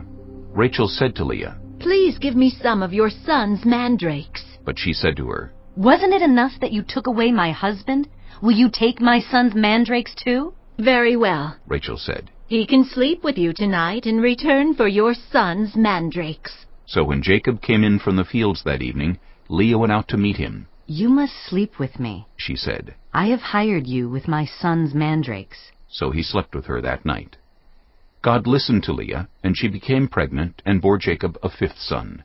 Then Leah said, "God has rewarded me for giving my servant to my husband." So she named him Issachar. Leah conceived again and bore Jacob a 6th son. Then Leah said, "God has presented me with a precious gift. This time my husband will treat me with honor, because I have borne him 6 sons." So she named him Zebulun. Some time later she gave birth to a daughter and named her Dinah. Then God remembered Rachel. He listened to her and enabled her to conceive. She became pregnant and gave birth to a son, and said, "God has taken away my disgrace." She named him Joseph, and said, "May the Lord add to me another son." After Rachel gave birth to Joseph, Jacob said to Laban, "Send me on my way so I can go back to my own homeland. Give me my wives and children for whom I have served you, and I will be on my way. You know how much work I've done for you." But Laban said to him, "If I have found favor in your eyes, please stay. I have learned by divination that the Lord has blessed me because of you." He added, "Name your wages, and I will pay them." Jacob said to him, "You know how I have worked for you and how your livestock has fared under my care. The little you had before I came has increased greatly, and the Lord has blessed you wherever I have been. But now, when may I do something for my own household?" "What shall I give you?" he asked. "Don't give me anything," Jacob replied. "but if you will do this one thing for me, I will go on tending your flocks and watching over them. Let me go through all your flocks today, and remove from them every speckled or spotted sheep, every dark-colored lamb, and every spotted or speckled goat. They will be my wages. And my honesty will testify for me in the future, whenever you check on the wages you have paid me. Any goat in my possession that is not speckled or spotted, or any lamb that is not dark-colored, will be considered stolen." "Agreed," said Laban. "Let it be as you have said." That same day he removed all the male goats that were streaked or spotted, and all the speckled or spotted female goats, all that had white on them, and all the dark-colored lambs, and he placed them in the care of his sons. Then he put a 3-day journey between himself and Jacob, while Jacob continued to tend the rest of Laban's flocks. Jacob, however, took fresh-cut branches from poplar, almond, and plane trees, and made white stripes on them by peeling the bark and exposing the white inner wood of the branches. Then he placed the peeled branches in all the watering troughs, so that they would be directly in front of the flocks when they came to drink. When the flocks were in heat and came to drink, they mated in front of the branches, and they bore young that were streaked or speckled or spotted. Jacob set apart the young of the flock by themselves, but made the rest face the streaked and dark-colored animals that belonged to Laban. Thus he made separate flocks for himself, and did not put them with Laban's animals. Whenever the stronger females were in heat, Jacob would place the branches in the troughs in front of the animals, so they would mate near the branches. But if the animals were weak, he would not place them there.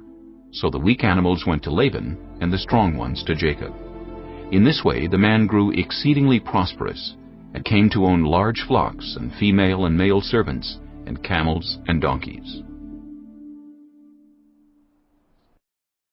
Chapter 31. Jacob heard that Laban's sons were saying, "Jacob has taken everything our father owned, and has gained all this wealth from what belonged to our father." And Jacob noticed that Laban's attitude toward him was not what it had been. Then the Lord said to Jacob, "Go back to the land of your fathers, and to your relatives, and I will be with you." So Jacob sent word to Rachel and Leah to come out to the fields where his flocks were. He said to them, "I see that your father's attitude toward me is not what it was before, but the God of my father has been with me.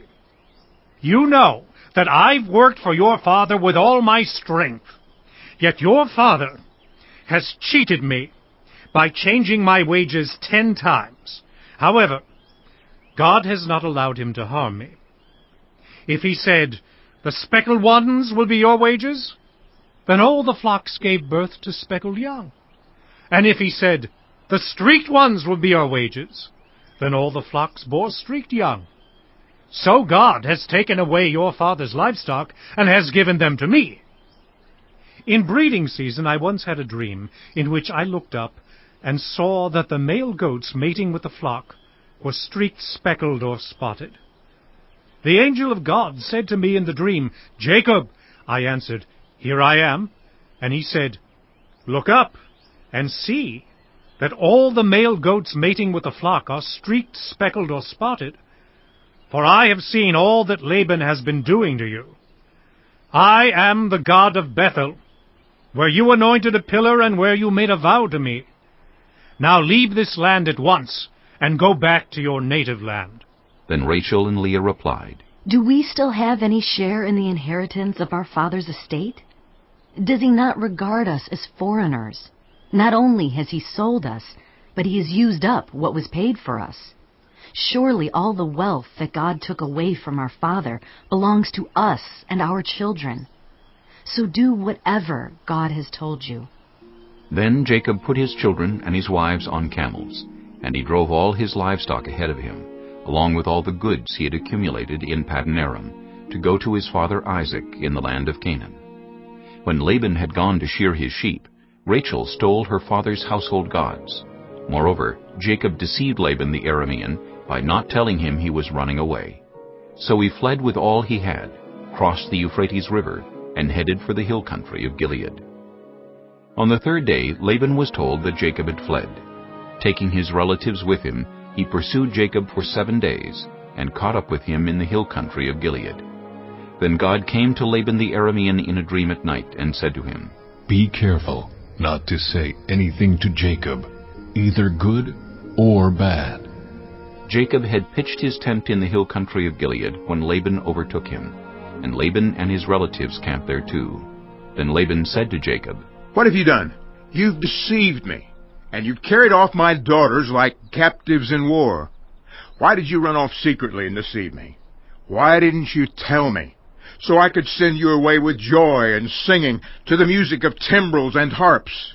You didn't even let me kiss my grandchildren and my daughters goodbye. You have done a foolish thing. I have the power to harm you, but last night the God of your father said to me, 'Be careful not to say anything to Jacob, either good or bad.' Now you have gone off because you long to return to your father's household. But why did you steal my gods?" Jacob answered Laban, "I was afraid because I thought you would take your daughters away from me by force. But if you find anyone who has your gods, that person shall not live in the presence of our relatives. See for yourself whether there is anything of yours here with me, and if so, take it." Now Jacob did not know that Rachel had stolen the gods. So Laban went into Jacob's tent, and into Leah's tent, and into the tent of the 2 female servants, but he found nothing. After he came out of Leah's tent, he entered Rachel's tent. Now Rachel had taken the household gods and put them inside her camel saddle and was sitting on them. Laban searched through everything in the tent but found nothing. Rachel said to her father, "Don't be angry, my lord, that I cannot stand up in your presence. I'm having my period." So he searched but could not find the household gods.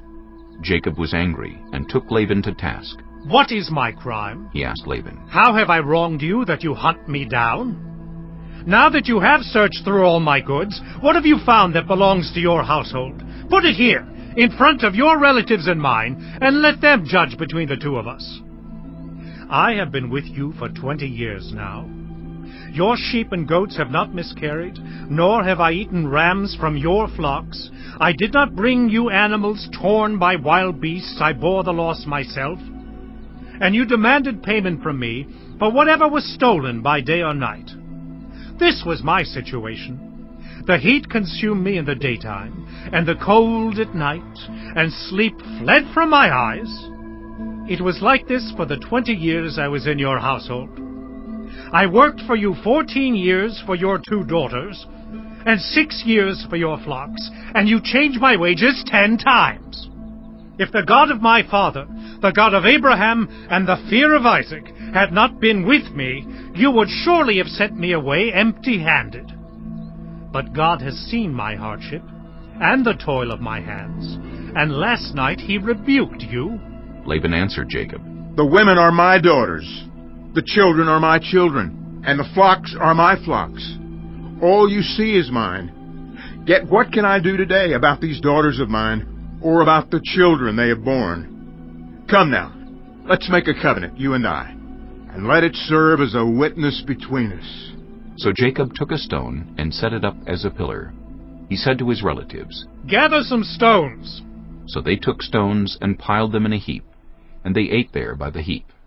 Laban called it Jegar-Sahadutha, and Jacob called it Gilead. Laban said, "This heap is a witness between you and me today."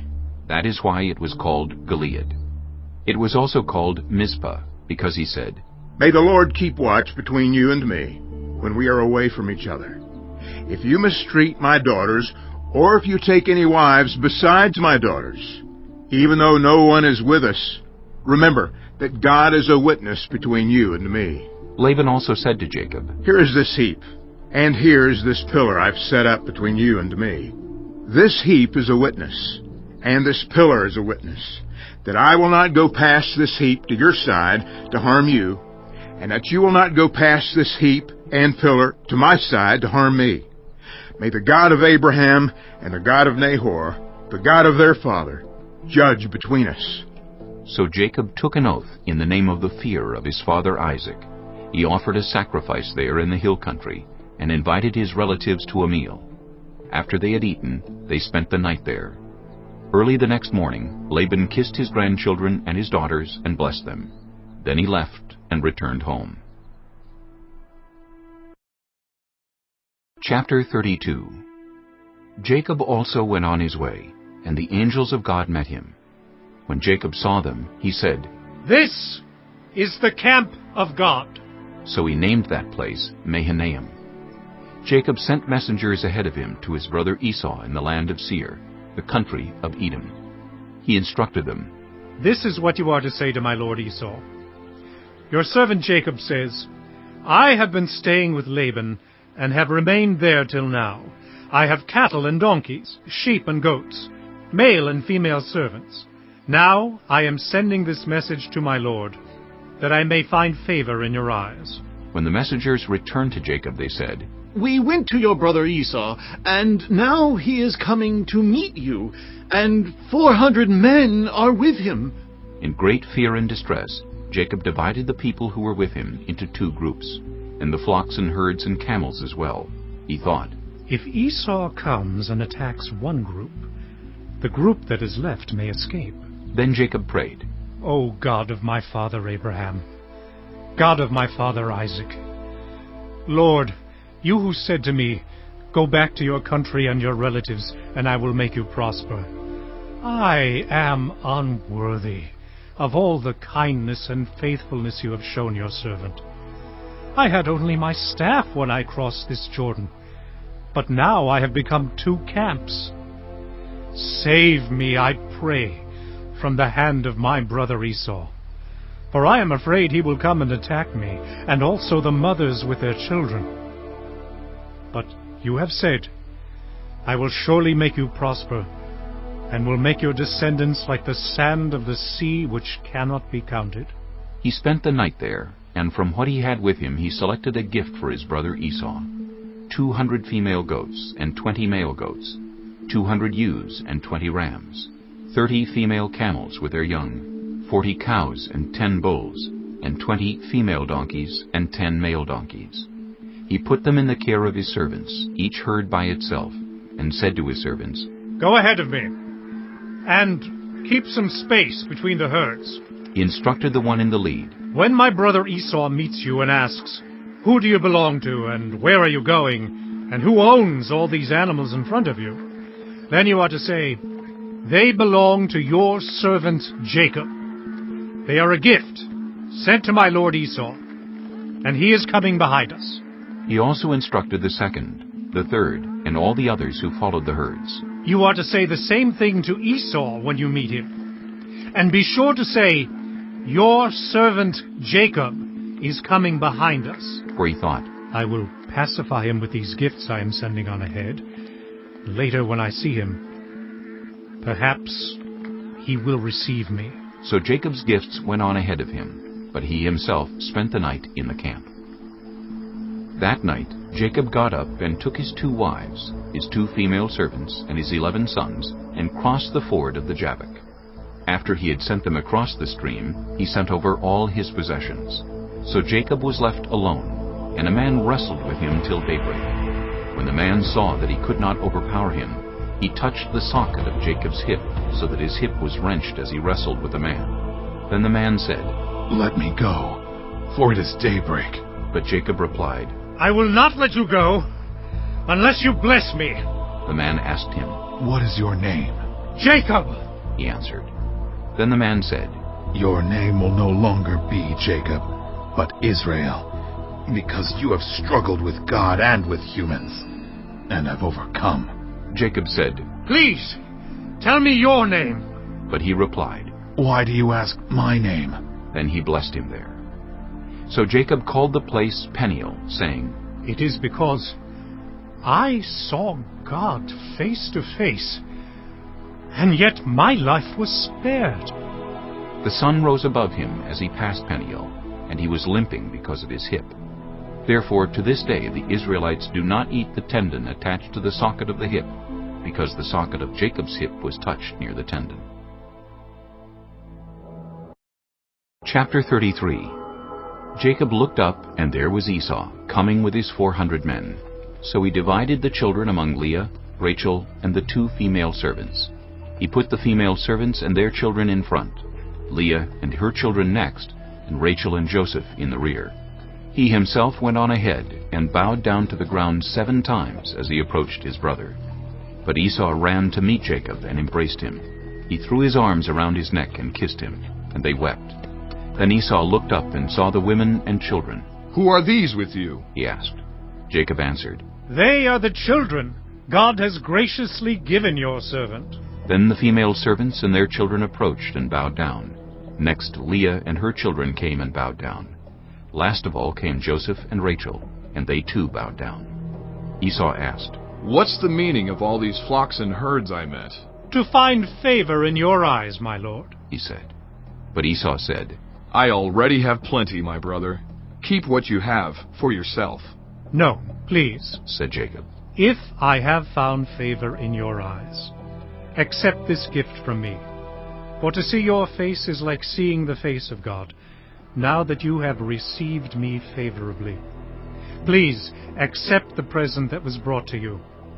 For God has been gracious to me, and I have all I need." And because Jacob insisted, Esau accepted it. Then Esau said, "Let us be on our way. I'll accompany you." But Jacob said to him, "My lord knows that the children are tender, and that I must care for the ewes and cows that are nursing their young. If they are driven hard just one day, all the animals will die. So let my lord go on ahead of his servant, while I move along slowly at the pace of the flocks and herds before me, and the pace of the children, until I come to my lord and Seir." Esau said, "Then let me leave some of my men with you." "But why do that?" Jacob asked. "Just let me find favor in the eyes of my lord." So that day Esau started on his way back to Seir. Jacob, however, went to Succoth, where he built a place for himself, and made shelters for his livestock. That is why the place is called Succoth. After Jacob came from Paddan Aram, he arrived safely at the city of Shechem in Canaan, and camped within sight of the city.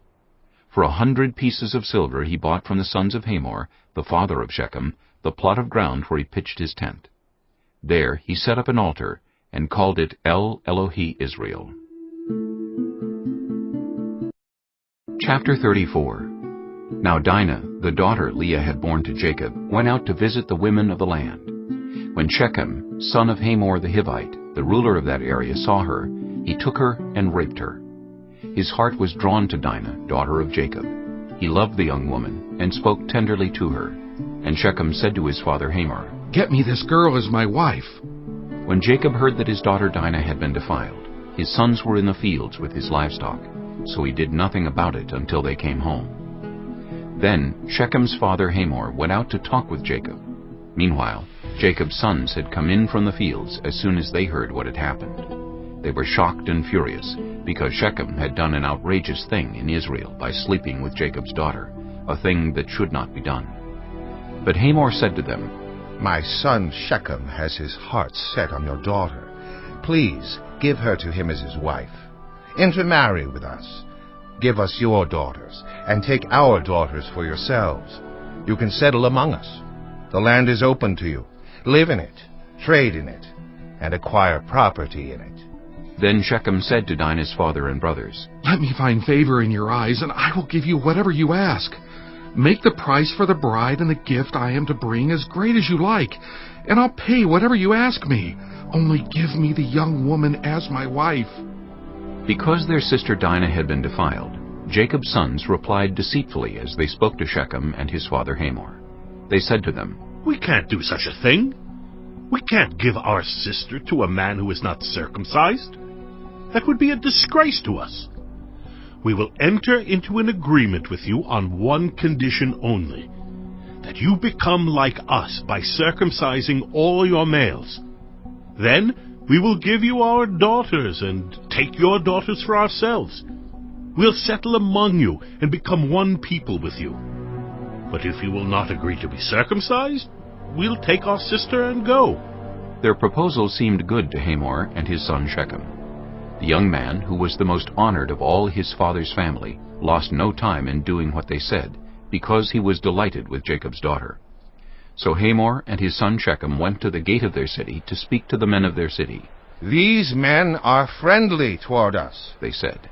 "Let them live in our land and trade in it. The land has plenty of room for them.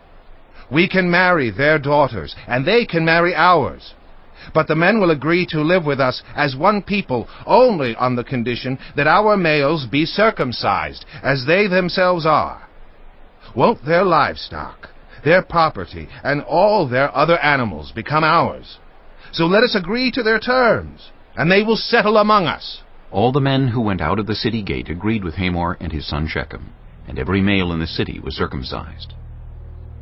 3 days later, while all of them were still in pain, 2 of Jacob's sons, Simeon and Levi, Dinah's brothers, took their swords and attacked the unsuspecting city, killing every male. They put Hamor and his son Shechem to the sword, and took Dinah from Shechem's house and left. The sons of Jacob came upon the dead bodies and looted the city where their sister had been defiled. They seized their flocks and herds and donkeys and everything else of theirs in the city and out in the fields. They carried off all their wealth and all their women and children, taking as plunder everything in the houses. Then Jacob said to Simeon and Levi, "You have brought trouble on me by making me obnoxious to the Canaanites and Perizzites, the people living in this land. We are few in number, and if they join forces against me and attack me, I and my household will be destroyed."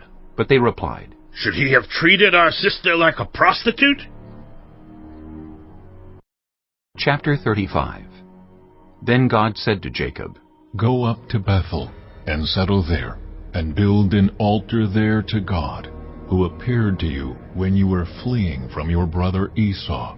So Jacob said to his household and to all who were with him, "Get rid of the foreign gods you have with you, and purify yourselves and change your clothes. Then come, let us go up to Bethel, where I will build an altar to God, who answered me in the day of my distress, and who has been with me wherever I have gone." So they gave Jacob all the foreign gods they had, and the rings in their ears, and Jacob buried them under the oak at Shechem. Then they set out, and the terror of God fell on the towns all around them, so that no one pursued them. Jacob and all the people with him came to Luz, that is, Bethel, in the land of Canaan. There he built an altar, and he called the place El Bethel, because it was there that God revealed himself to him when he was fleeing from his brother. Now Deborah, Rebekah's nurse, died and was buried under the oak outside Bethel, so it was named Allon-Bacuth. After Jacob returned from Paddan Aram, God appeared to him again and blessed him. God said to him, "Your name is Jacob, but you will no longer be called Jacob. Your name will be Israel." So he named him Israel. And God said to him, "I am God Almighty. Be fruitful and increase in number. A nation and a community of nations will come from you, and kings will be among your descendants. The land I gave to Abraham and Isaac I also give to you, and I will give this land to your descendants after you." Then God went up from him at the place where he had talked with him. Jacob set up a stone pillar at the place where God had talked with him, and he poured out a drink offering on it. He also poured oil on it. Jacob called the place where God had talked with him Bethel. Then they moved on from Bethel. While they were still some distance from Ephrath, Rachel began to give birth and had great difficulty. And as she was having great difficulty in childbirth, the midwife said to her, "Don't despair, for you have another son." As she breathed her last, for she was dying, she named her son Ben-Oni, but his father named him Benjamin. So Rachel died and was buried on the way to Ephrath, that is, Bethlehem. Over her tomb Jacob set up a pillar, and to this day that pillar marks Rachel's tomb.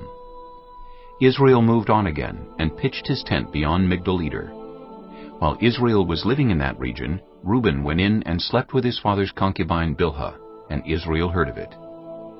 Jacob had 12 sons, the sons of Leah, Reuben, the firstborn of Jacob, Simeon, Levi, Judah, Issachar, and Zebulun. The sons of Rachel, Joseph and Benjamin. The sons of Rachel's servant Bilhah, Dan, and Naphtali. The sons of Leah's servant Zilpah, Gad, and Asher. These were the sons of Jacob, who were born to him in Paddan Aram. Jacob came home to his father Isaac in Mamre, near Kiriath Arba, that is, Hebron, where Abraham and Isaac had stayed. Isaac lived 180 years. Then he breathed his last and died, and was gathered to his people, old and full of years. And his sons Esau and Jacob buried him. Chapter 36. This is the account of the family line of Esau, that is, Edom. Esau took his wives from the women of Canaan: Adah, daughter of Elon the Hittite, and Aholibamah, daughter of Anah, and granddaughter of Zibeon the Hivite. Also Basemath, daughter of Ishmael, and sister of Nebaioth. Adah bore Eliphaz to Esau. Basemath bore Reuel, and Aholibamah bore Jeush, Jalem, and Korah. These were the sons of Esau who were born to him in Canaan. Esau took his wives and sons and daughters, and all the members of his household, as well as his livestock, and all his other animals, and all the goods he had acquired in Canaan, and moved to a land some distance from his brother Jacob. Their possessions were too great for them to remain together. The land where they were staying could not support them both because of their livestock. So Esau, that is Edom, settled in the hill country of Seir. This is the account of the family line of Esau, the father of the Edomites in the hill country of Seir. These are the names of Esau's sons: Eliphaz, the son of Esau's wife Adah, and Reuel, the son of Esau's wife Basemath. The sons of Eliphaz: Teman, Omar, Zepho, Gatam, and Kenaz. Esau's son Eliphaz also had a concubine named Timnah, who bore him Amalek. These were grandsons of Esau's wife Adah. The sons of Reuel: Nahath, Zerah, Shammah, and Mizah. These were grandsons of Esau's wife Basemath. The sons of Esau's wife Aholibamah, daughter of Anah, and granddaughter of Zibeon, whom she bore to Esau: Jeush, Jalem, and Korah. These were the chiefs among Esau's descendants, the sons of Eliphaz, the firstborn of Esau: chiefs Teman, Omar, Zepho, Kenaz, Korah, Gatam, and Amalek. These were the chiefs descended from Eliphaz in Edom. They were grandsons of Adah. The sons of Esau's son Reuel: chiefs Nahath, Zerah, Shammah, and Mizah. These were the chiefs descended from Reuel in Edom. They were grandsons of Esau's wife Basemath. The sons of Esau's wife Aholibamah: chiefs Jeush, Jalem, and Korah. These were the chiefs descended from Esau's wife Aholibamah, daughter of Anah. These were the sons of Esau, that is Edom, and these were their chiefs. These were the sons of Seir the Horite, who were living in the region: Lotan, Shobal, Zibeon, Anah, Dishon, Ezer, and Dishon. These sons of Seir in Edom were Horite chiefs. The sons of Lotan: Hori and Homam. Timnah was Lotan's sister. The sons of Shobal: Alvan, Manahath, Ebal, Shepho, and Onam. The sons of Zibeon: Aya and Anah. This is the Anah who discovered the hot springs in the desert while he was grazing the donkeys of his father Zibeon. The children of Anah: Dishon and Aholibamah, daughter of Anah. The sons of Dishon: Hamdan, Eshban, Ithran, and Kiran. The sons of Ezer: Bilhan, Zaavan, and Achan. The sons of Dishon: Uz and Aaron. These were the Horite chiefs: Lotan, Shobal, Zibeon, Anah, Dishon, Ezer, and Dishon. These were the Horite chiefs according to their divisions in the land of Seir. These were the kings who reigned in Edom before any Israelite king reigned. Bela, son of Beor, became king of Edom. His city was named Dinhabah. When Bela died, Jobab, son of Zerah, from Basra, succeeded him as king. When Jobab died, Husham from the land of the Temanites succeeded him as king. When Husham died, Hadad, son of Bedad, who defeated Midian in the country of Moab, succeeded him as king. His city was named Avith. When Hadad died, Samlah from Masrekah succeeded him as king. When Samlah died, Shaul from Rehoboth on the river succeeded him as king. When Shaul died, Baal-Hanan, son of Akbor, succeeded him as king. When Baal-Hanan, son of Akbor, died, Hadad succeeded him as king. His city was named Pau, and his wife's name was Mehetabel, daughter of Matred, the daughter of Mezahab. These were the chiefs descended from Esau by name, according to their clans and regions: Timnah, Alva, Jetheth, Oholibamah, Elah, Pinon, Kenaz, Teman, Mibzar, Magdiel, and Iram. These were the chiefs of Edom, according to their settlements in the land they occupied. This is the family line of Esau, the father of the Edomites. Chapter 37. Jacob lived in the land where his father had stayed, the land of Canaan. This is the account of Jacob's family line. Joseph, a young man of 17, was tending the flocks with his brothers, the sons of Bilhah and the sons of Zilpah, his father's wives, and he brought their father a bad report about them. Now Israel loved Joseph more than any of his other sons, because he had been born to him in his old age, and he made an ornate robe for him. When his brothers saw that their father loved him more than any of them, they hated him, and could not speak a kind word to him. Joseph had a dream, and when he told it to his brothers, they hated him all the more. He said to them, "Listen to this dream I had. We were binding sheaves of grain out in the field when suddenly my sheaf rose and stood upright, while your sheaves gathered around mine and bowed down to it." His brothers said to him, "Do you intend to reign over us? Will you actually rule us?" And they hated him all the more because of his dream and what he had said. Then he had another dream, and he told it to his brothers. "Listen," he said. "I had another dream, and this time the sun and moon and 11 stars were bowing down to me." When he told his father as well as his brothers, his father rebuked him and said, "What is this dream you had? Will your mother and I and your brothers actually come and bow down to the ground before you?" His brothers were jealous of him, but his father kept the matter in mind. Now his brothers had gone to graze their father's flocks near Shechem, and Israel said to Joseph, "As you know, your brothers are grazing the flocks near Shechem. Come, I'm going to send you to them." "Very well," he replied. So he said to him, "Go and see if all is well with your brothers and with the flocks, and bring word back to me." Then he sent him off from the valley of Hebron. When Joseph arrived at Shechem, a man found him wandering around in the fields and asked him, "What are you looking for?" He replied, "I'm looking for my brothers. Can you tell me where they are grazing their flocks?" "They have moved on from here," the man answered. "I heard them say, 'Let's go to Dothan.'" So Joseph went after his brothers and found them near Dothan. But they saw him in the distance, and before he reached them, they plotted to kill him. "Here comes that dreamer," they said to each other. "Come now, let's kill him and throw him into one of these cisterns and say that a ferocious animal devoured him. Then we'll see what comes of his dreams." When Reuben heard this, he tried to rescue him from their hands. "Let's not take his life," he said. "Don't shed any blood. Throw him into this cistern here in the wilderness, but don't lay a hand on him." Reuben said this to rescue him from them and take him back to his father.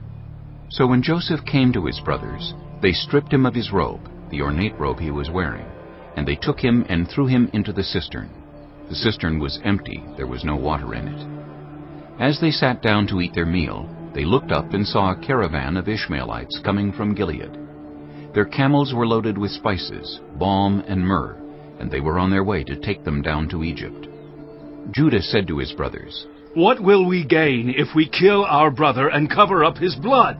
Come, let's sell him to the Ishmaelites and not lay our hands on him. After all, he is our brother, our own flesh and blood." His brothers agreed. So when the Midianite merchants came by, his brothers pulled Joseph up out of the cistern and sold him for 20 shekels of silver to the Ishmaelites, who took him to Egypt.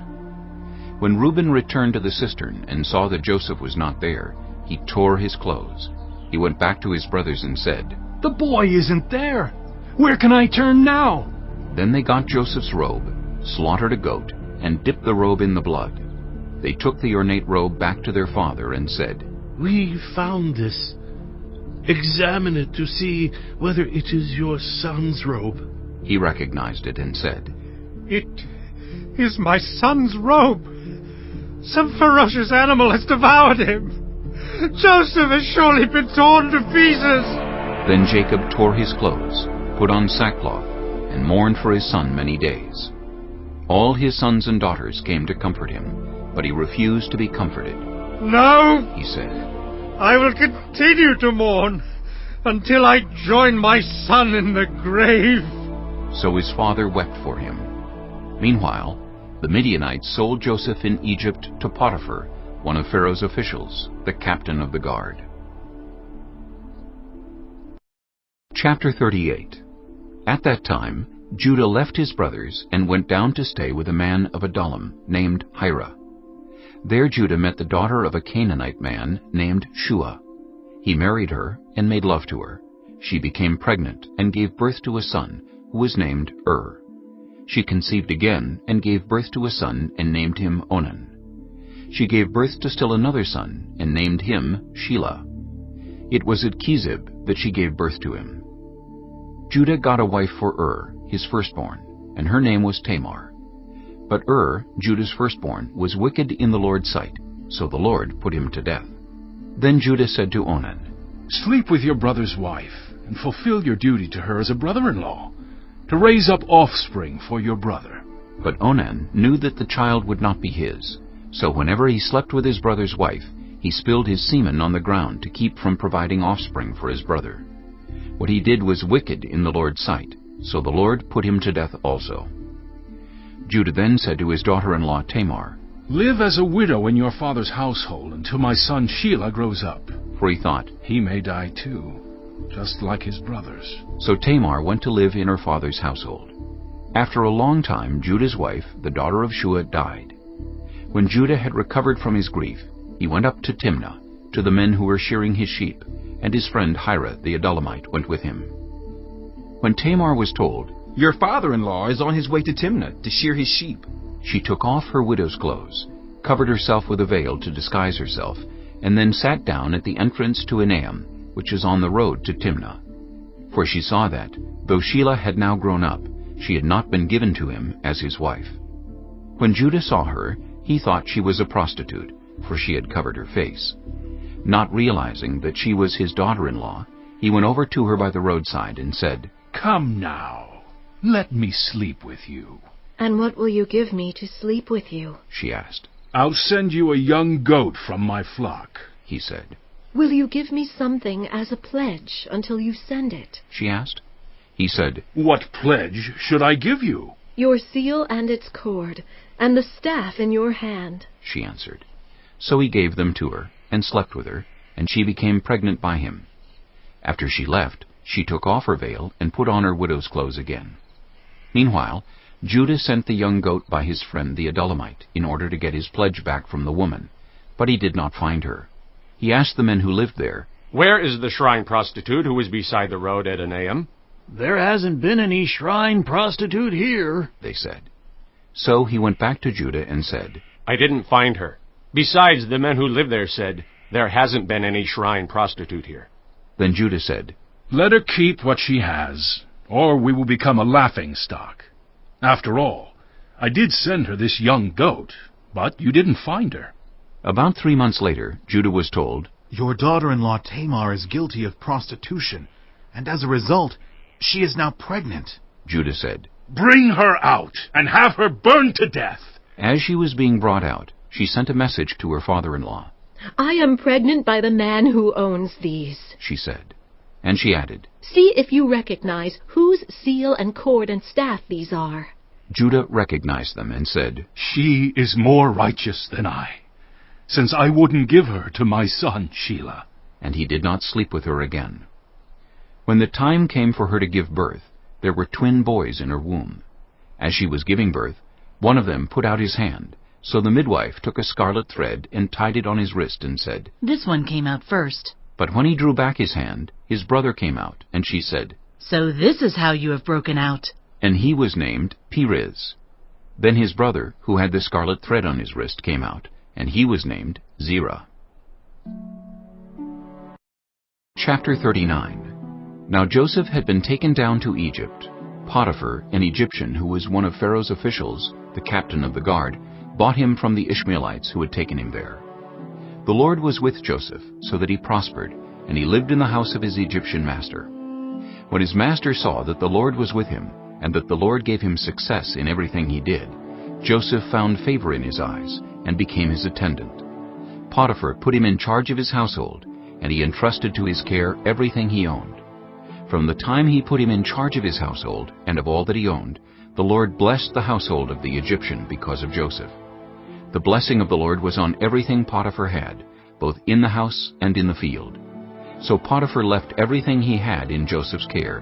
With Joseph in charge, he did not concern himself with anything except the food he ate. Now Joseph was well built and handsome, and after a while his master's wife took notice of Joseph and said, "Come to bed with me." But he refused. "With me in charge," he told her, "my master does not concern himself with anything in the house. Everything he owns he has entrusted to my care. No one is greater in this house than I am. My master has withheld nothing from me except you, because you are his wife. How then could I do such a wicked thing and sin against God?" And though she spoke to Joseph day after day, he refused to go to bed with her or even be with her. One day he went into the house to attend to his duties, and none of the household servants was inside. She caught him by his cloak and said, "Come to bed with me." But he left his cloak in her hand and ran out of the house.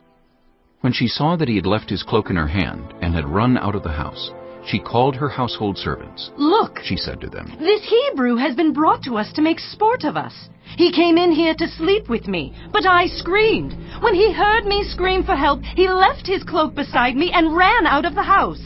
She kept his cloak beside her until his master came home. Then she told him this story. "That Hebrew slave you brought us came to me to make sport of me. But as soon as I screamed for help, he left his cloak beside me and ran out of the house." When his master heard the story his wife told him, saying, "This is how your slave treated me," he burned with anger. Joseph's master took him and put him in prison, the place where the king's prisoners were confined. But while Joseph was there in the prison, the Lord was with him. He showed him kindness and granted him favor in the eyes of the prison warden. So the warden put Joseph in charge of all those held in the prison, and he was made responsible for all that was done there. The warden paid no attention to anything under Joseph's care, because the Lord was with Joseph and gave him success in whatever he did. Chapter 40. Some time later, the cupbearer and the baker of the king of Egypt offended their master, the king of Egypt. Pharaoh was angry with his two officials, the chief cupbearer and the chief baker, and put them in custody in the house of the captain of the guard, in the same prison where Joseph was confined. The captain of the guard assigned them to Joseph, and he attended them. After they had been in custody for some time, each of the two men, the cupbearer and the baker of the king of Egypt, who were being held in prison, had a dream the same night, and each dream had a meaning of its own. When Joseph came to them the next morning, he saw that they were dejected. So he asked Pharaoh's officials, who were in custody with him in his master's house, "Why do you look so sad today?" "We both had dreams," they answered, "but there is no one to interpret them." Then Joseph said to them, "Do not interpretations belong to God? Tell me your dreams." So the chief cupbearer told Joseph his dream. He said to him, "In my dream I saw a vine in front of me, and on the vine were 3 branches. As soon as it budded, it blossomed, and its clusters ripened into grapes. Pharaoh's cup was in my hand, and I took the grapes, squeezed them into Pharaoh's cup, and put the cup in his hand." "This is what it means," Joseph said to him. "The 3 branches are 3 days. Within 3 days Pharaoh will lift up your head and restore you to your position, and you will put Pharaoh's cup in his hand, just as you used to do when you were his cupbearer. But when all goes well with you, remember me and show me kindness. Mention me to Pharaoh and get me out of this prison. I was forcibly carried off from the land of the Hebrews, and even here I have done nothing to deserve being put in a dungeon." When the chief baker saw that Joseph had given a favorable interpretation, he said to Joseph, "I too had a dream.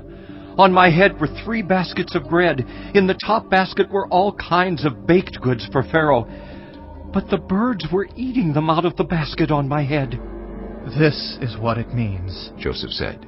"The 3 baskets are 3 days. Within 3 days, Pharaoh will lift off your head and impale your body on a pole, and the birds will eat away your flesh." Now the third day was Pharaoh's birthday, and he gave a feast for all his officials. He lifted up the heads of the chief cupbearer and the chief baker in the presence of his officials. He restored the chief cupbearer to his position, so that he once again put the cup into Pharaoh's hand. But he impaled the chief baker, just as Joseph had said to them in his interpretation. The chief cupbearer, however, did not remember Joseph. He forgot him. Chapter 41. When 2 full years had passed, Pharaoh had a dream. He was standing by the Nile, when out of the river there came up 7 cows, sleek and fat, and they grazed among the reeds. After them, 7 other cows, ugly and gaunt, came up out of the Nile, and stood beside those on the river bank. And the cows that were ugly and gaunt ate up the 7 sleek fat cows. Then Pharaoh woke up. He fell asleep again, and had a second dream. 7 heads of grain, healthy and good, were growing on a single stalk. After them, 7 other heads of grain sprouted, thin and scorched by the east wind. The thin heads of grain swallowed up the 7 healthy full heads. Then Pharaoh woke up. It had been a dream. In the morning his mind was troubled, so he sent for all the magicians and wise men of Egypt.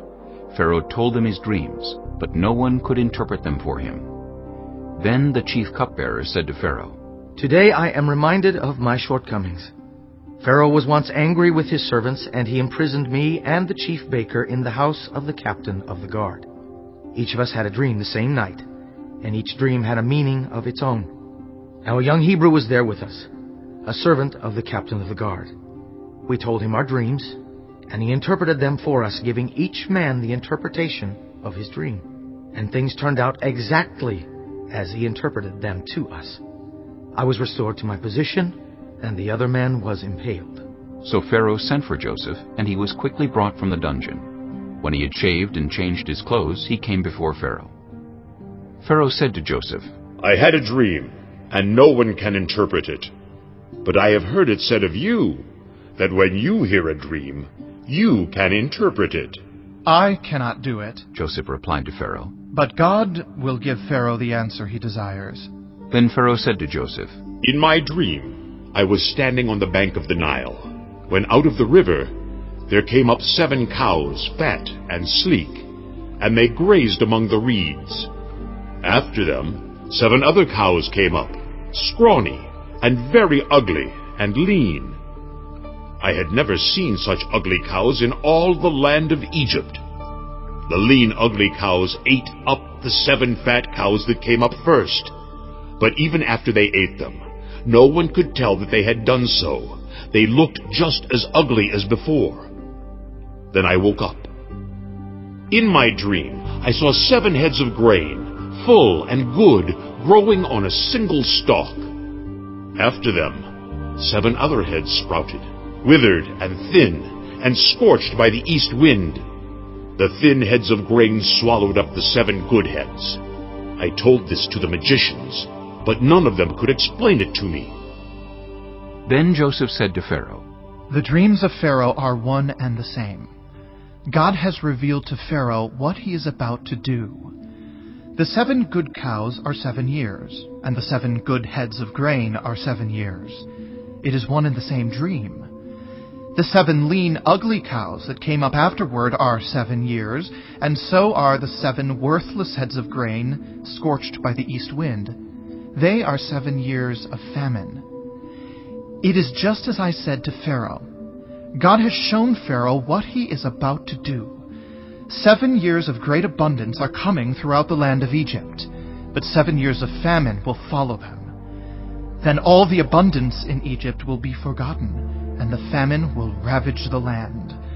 The abundance in the land will not be remembered, because the famine that follows it will be so severe.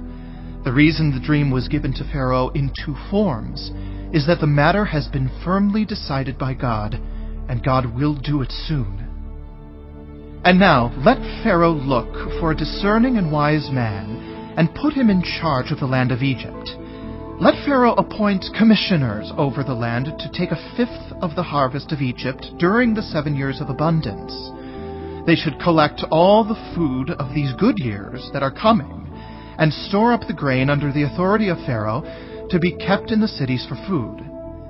This food should be held in reserve for the country, to be used during the 7 years of famine that will come upon Egypt, so that the country may not be ruined by the famine. The plan seemed good to Pharaoh and to all his officials. So Pharaoh asked them, "Can we find anyone like this man, one in whom is the Spirit of God?" Then Pharaoh said to Joseph, "Since God has made all this known to you, there is no one so discerning and wise as you. You shall be in charge of my palace, and all my people are to submit to your orders. Only with respect to the throne will I be greater than you." So Pharaoh said to Joseph, "I hereby put you in charge of the whole land of Egypt." Then Pharaoh took his signet ring from his finger and put it on Joseph's finger.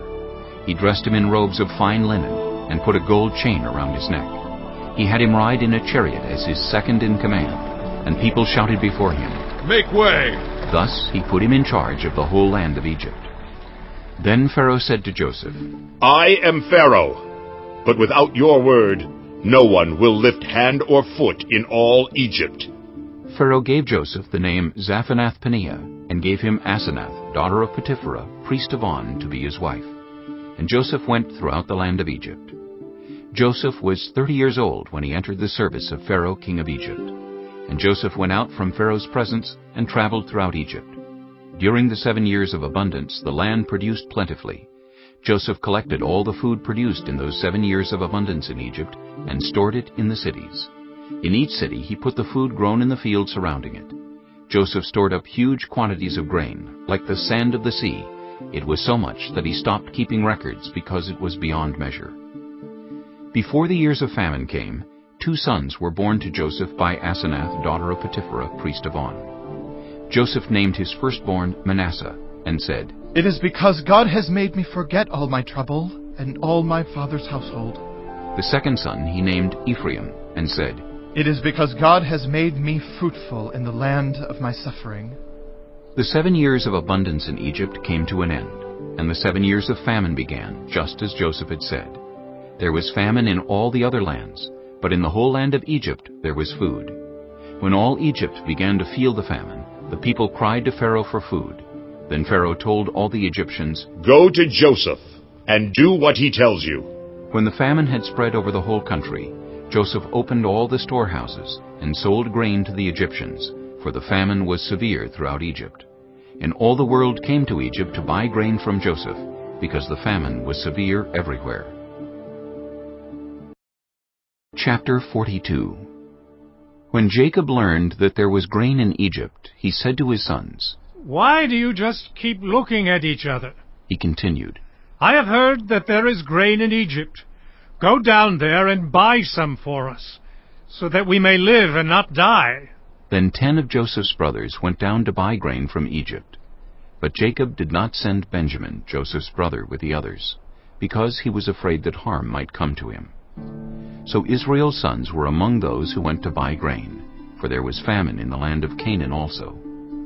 Now Joseph was the governor of the land, the person who sold grain to all its people.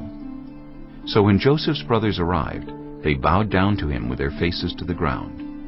As soon as Joseph saw his brothers, he recognized them, but he pretended to be a stranger and spoke harshly to them. "Where do you come from?" he asked. "From the land of Canaan," they replied, "to buy food." Although Joseph recognized his brothers, they did not recognize him. Then he remembered his dreams about them and said to them, "You are spies! You have come to see where our land is unprotected." "No, my lord," they answered. "Your servants have come to buy food. We are all the sons of one man. Your servants are honest men, not spies." "No," he said to them. "You have come to see where our land is unprotected." But they replied, "Your servants were 12 brothers, the sons of one man, who lives in the land of Canaan. The youngest is now with our father, and one is no more." Joseph said to them, "It is just as I told you. You are spies. And this is how you will be tested. As surely as Pharaoh lives, you will not leave this place unless your youngest brother comes here. Send one of your number to get your brother. The rest of you will be kept in prison, so that your words may be tested to see if you are telling the truth. If you are not, then as surely as Pharaoh lives, you are spies." And he put them all in custody for 3 days. On the 3rd day Joseph said to them, "Do this, and you will live, for I fear God. If you are honest men, let one of your brothers stay here in prison, while the rest of you go and take grain back for your starving households. But you must bring your youngest brother to me, so that your words may be verified and that you may not die." This they proceeded to do.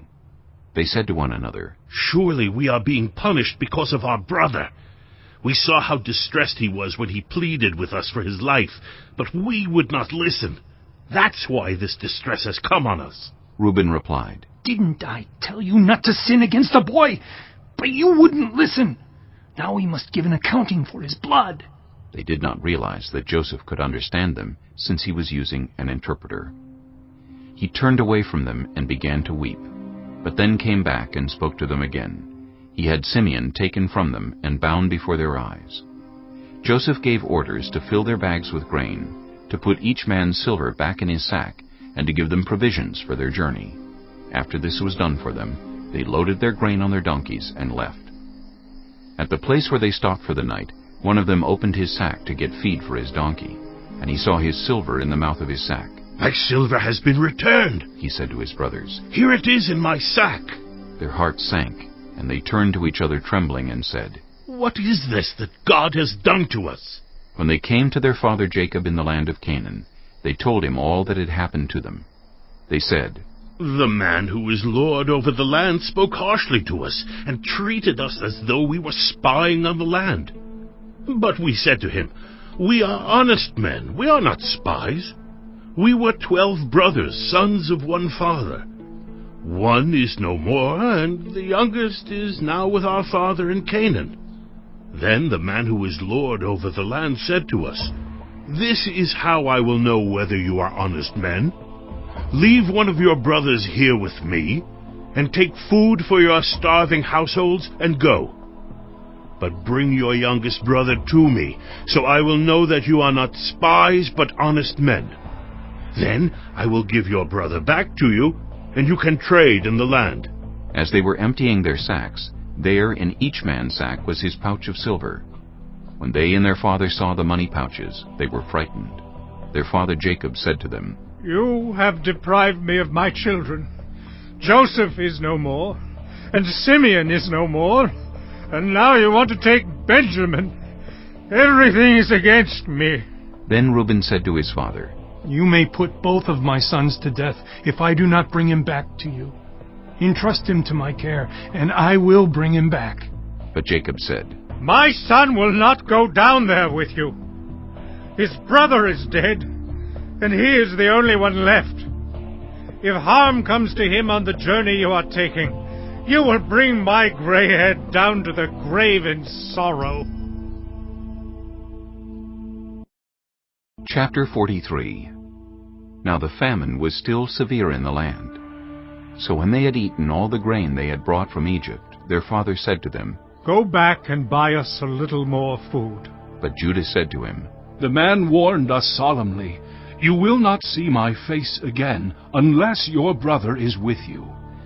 If you will send our brother along with us, we will go down and buy food for you. But if you will not send him, we will not go down, because the man said to us, "You will not see my face again unless your brother is with you." Israel asked, "Why did you bring this trouble on me by telling the man you had another brother?" They replied, "The man questioned us closely about ourselves and our family. 'Is your father still living?' he asked us. 'Do you have another brother?' We simply answered his questions.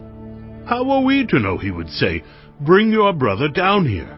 Then Judah said to Israel his father, "Send the boy along with me, and we will go at once, so that we and you and our children may live and not die. I myself will guarantee his safety. You can hold me personally responsible for him. If I do not bring him back to you and set him here before you, I will bear the blame before you all my life.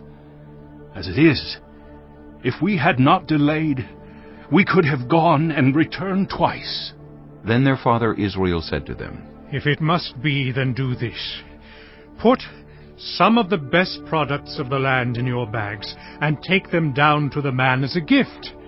A little balm and a little honey, some spices and myrrh, some pistachio nuts and almonds. Take double the amount of silver with you, for you must return the silver that was put back into the mouths of your sacks. Perhaps it was a mistake. Take your brother also, and go back to the man at once. And may God Almighty grant you mercy before the man, so that he will let your other brother and Benjamin come back with you. As for me, if I am bereaved, I am bereaved." So the men took the gifts and double the amount of silver, and Benjamin also. They hurried down to Egypt and presented themselves to Joseph. When Joseph saw Benjamin with them, he said to the steward of his house, "Take these men to my house, slaughter an animal, and prepare a meal. They are to eat with me at noon." The man did as Joseph told him, and took the men to Joseph's house. Now the men were frightened when they were taken to his house. They thought, "We were brought here because of the silver that was put back into our sacks the first time. He wants to attack us, and overpower us, and seize us as slaves, and take our donkeys." So they went up to Joseph's steward and spoke to him at the entrance of the house. "We beg your pardon, our lord," they said. "We came down here the first time to buy food. But at the place where we stopped for the night, we opened our sacks, and each of us found his silver, the exact weight, in the mouth of his sack. So we have brought it back with us. We have also brought additional silver with us to buy food. We don't know who put our silver in our sacks." "It's all right," he said. "Don't be afraid. Your God, the God of your father, has given you treasure in your sacks. I received your silver." Then he brought Simeon out to them. The steward took the men into Joseph's house, gave them water to wash their feet, and provided fodder for their donkeys. They prepared their gifts for Joseph's arrival at noon, because they had heard that they were to eat there. When Joseph came home, they presented to him the gifts they had brought into the house, and they bowed down before him to the ground. He asked them how they were, and then he said, "How is your aged father you told me about? Is he still living?" They replied, "Your servant, our father, is still alive and well." And they bowed down, prostrating themselves before him. As he looked about and saw his brother Benjamin, his own mother's son, he asked, "Is this your youngest brother, the one you told me about?" And he said, "God be gracious to you, my son." Deeply moved at the sight of his brother, Joseph hurried out and looked for a place to weep. He went into his private room and wept there. After he had washed his face, he came out, and controlling himself, said, "Serve the food." They served him by himself, the brothers by themselves, and the Egyptians who ate with him by themselves, because Egyptians could not eat with Hebrews, for that is detestable to Egyptians.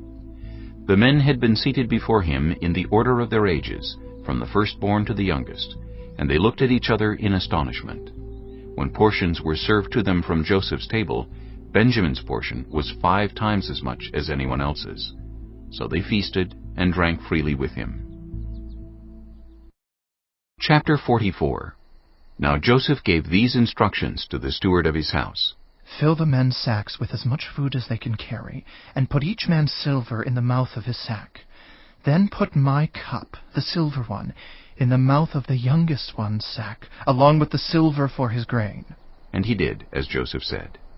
As morning dawned, the men were sent on their way with their donkeys.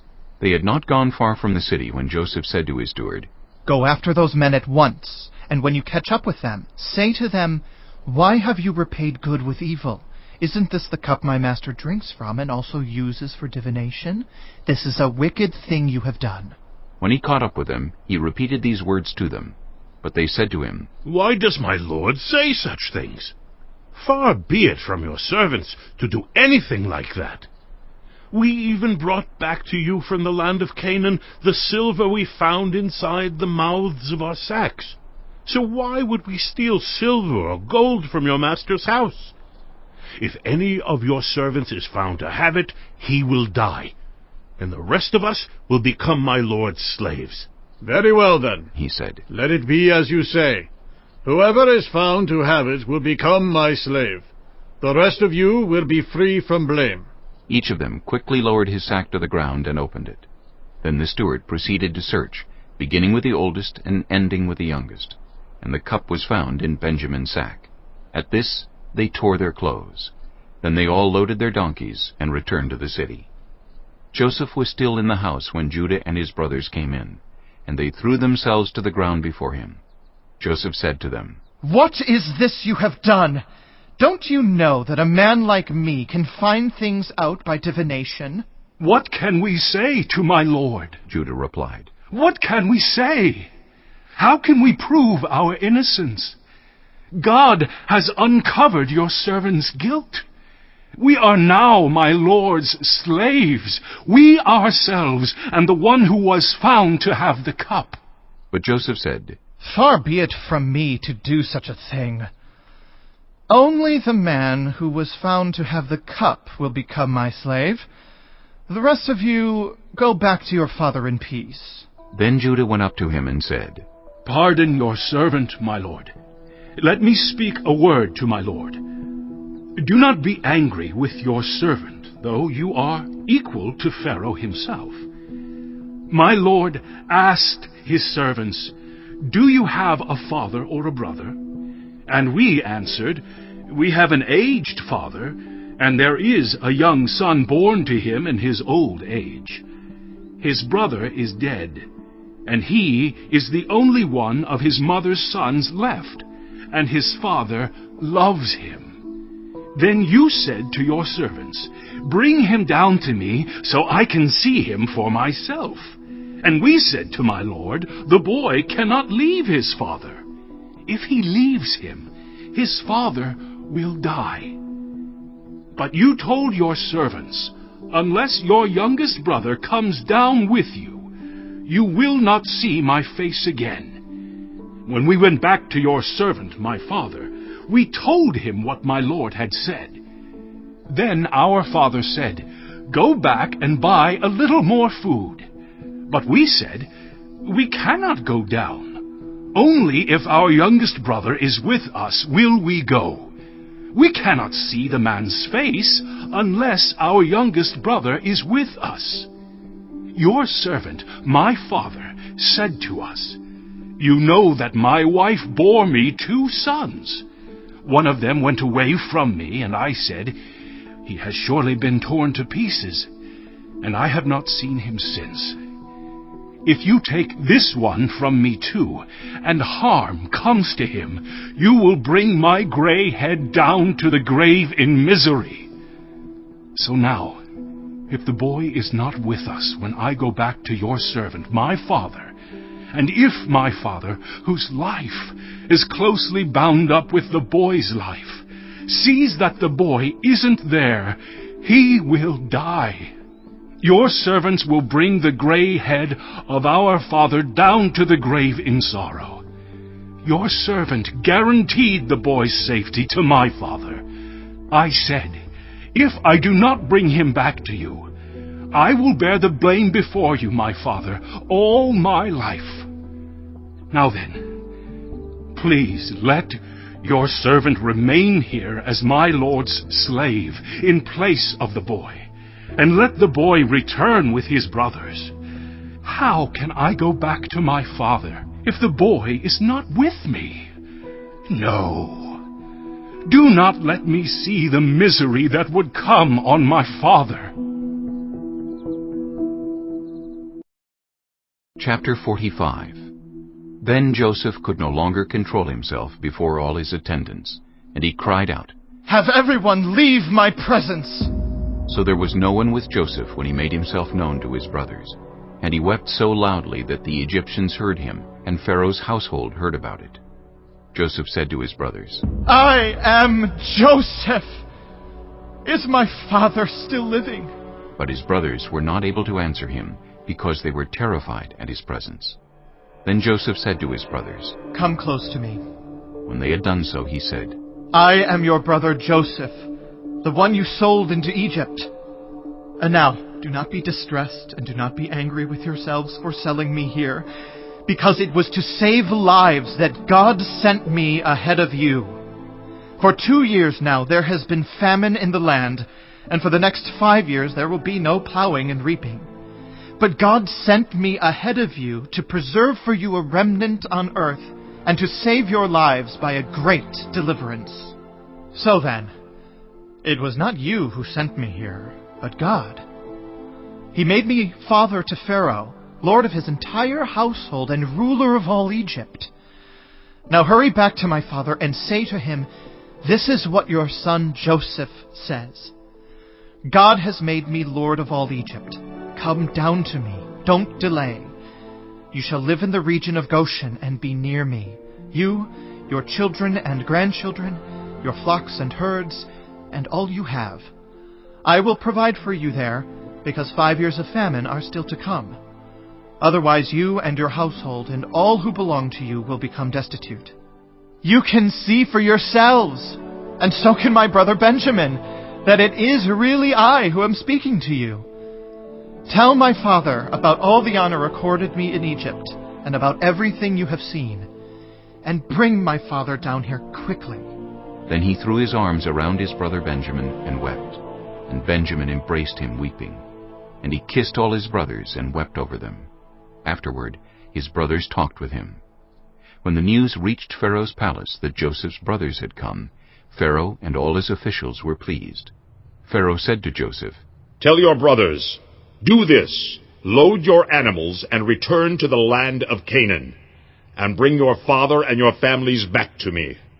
I will give you the best of the land of Egypt, and you can enjoy the fat of the land."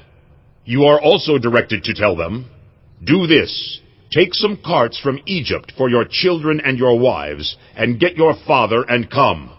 Never mind about your belongings, because the best of all Egypt will be yours." So the sons of Israel did this. Joseph gave them carts, as Pharaoh had commanded, and he also gave them provisions for their journey. To each of them he gave new clothing, but to Benjamin he gave 300 shekels of silver and 5 sets of clothes. And this is what he sent to his father: 10 donkeys loaded with the best things of Egypt, and 10 female donkeys loaded with grain and bread and other provisions for his journey. Then he sent his brothers away, and as they were leaving he said to them, "Don't quarrel on the way." So they went up out of Egypt and came to their father Jacob in the land of Canaan. They told him, "Joseph is still alive. In fact, he is ruler of all Egypt." Jacob was stunned. He did not believe them. But when they told him everything Joseph had said to them, and when he saw the carts Joseph had sent to carry him back, the spirit of their father Jacob revived. And Israel said, "I'm convinced.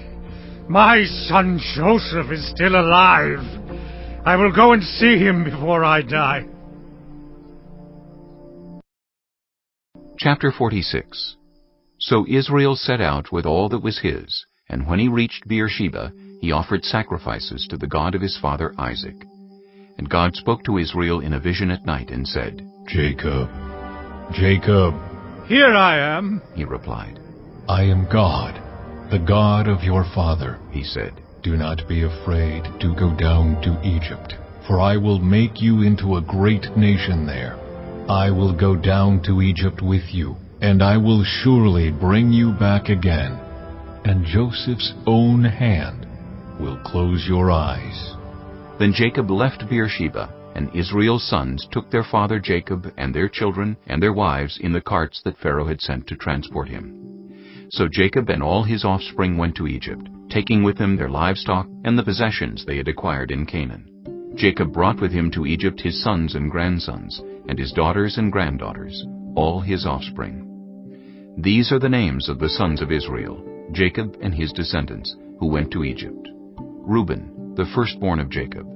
The sons of Reuben, Hanok, Paldu, Hezron, and Carmi. The sons of Simeon, Jemuel, Jamin, Ohad, Jachin, Zohar, and Shaul, the son of a Canaanite woman. The sons of Levi, Gershon, Kohath, and Merari. The sons of Judah, Onan, Shelah, Perez, and Zerah. But and Onan had died in the land of Canaan. The sons of Perez, Hezron and Hamel. The sons of Issachar, Tola, Puah, Jashub, and Shimron. The sons of Zebulun, Sered, Elon, and Jaliel. These were the sons Leah bore to Jacob in Paddan Aram, besides his daughter Dinah. These sons and daughters of his were 33 in all. The sons of Gad, Zephon, Haggai, Shunai, Esban, Eri, Eridai, and Aralai. The sons of Asher, Imnah, Ishva, Ishvi, and Beriah. Their sister was Serah. The sons of Beriah, Heber, and Malchiel. These were the children born to Jacob by Zilpah, whom Laban had given to his daughter Leah, 16 in all. The sons of Jacob's wife Rachel, Joseph and Benjamin. In Egypt, Manasseh and Ephraim were born to Joseph by Asenath, daughter of Potipherah, priest of On. The sons of Benjamin, Bela, Becher, Ashbel, Gera, Naaman, Ehi, Rosh, Muppim, Huppim, and Ard. These were the sons of Rachel who were born to Jacob, 14 in all.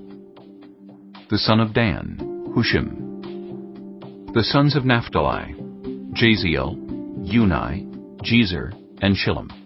These were the sons born to Jacob by Bilhah, whom Laban had given to his daughter Rachel, 7 in all. All those who went to Egypt with Jacob, those who were his direct descendants, not counting his sons' wives, numbered 66 persons. With the 2 sons who had been born to Joseph in Egypt, the members of Jacob's family which went to Egypt were 70 in all. Now Jacob sent Judah ahead of him to Joseph to get directions to Goshen. When they arrived in the region of Goshen, Joseph had his chariot made ready, and went to Goshen to meet his father Israel. As soon as Joseph appeared before him, he threw his arms around his father and wept for a long time. Israel said to Joseph, "Now I am ready to die, since I have seen for myself that you are still alive." Then Joseph said to his brothers and to his father's household, "I will go up and speak to Pharaoh and will say to him, 'My brothers and my father's household, who were living in the land of Canaan, have come to me. The men are shepherds. They tend livestock, and they have brought along their flocks and herds and everything they own.' When Pharaoh calls you in and asks, 'What is your occupation?' you should answer, 'Your servants have tended livestock from our boyhood on, just as our fathers did.'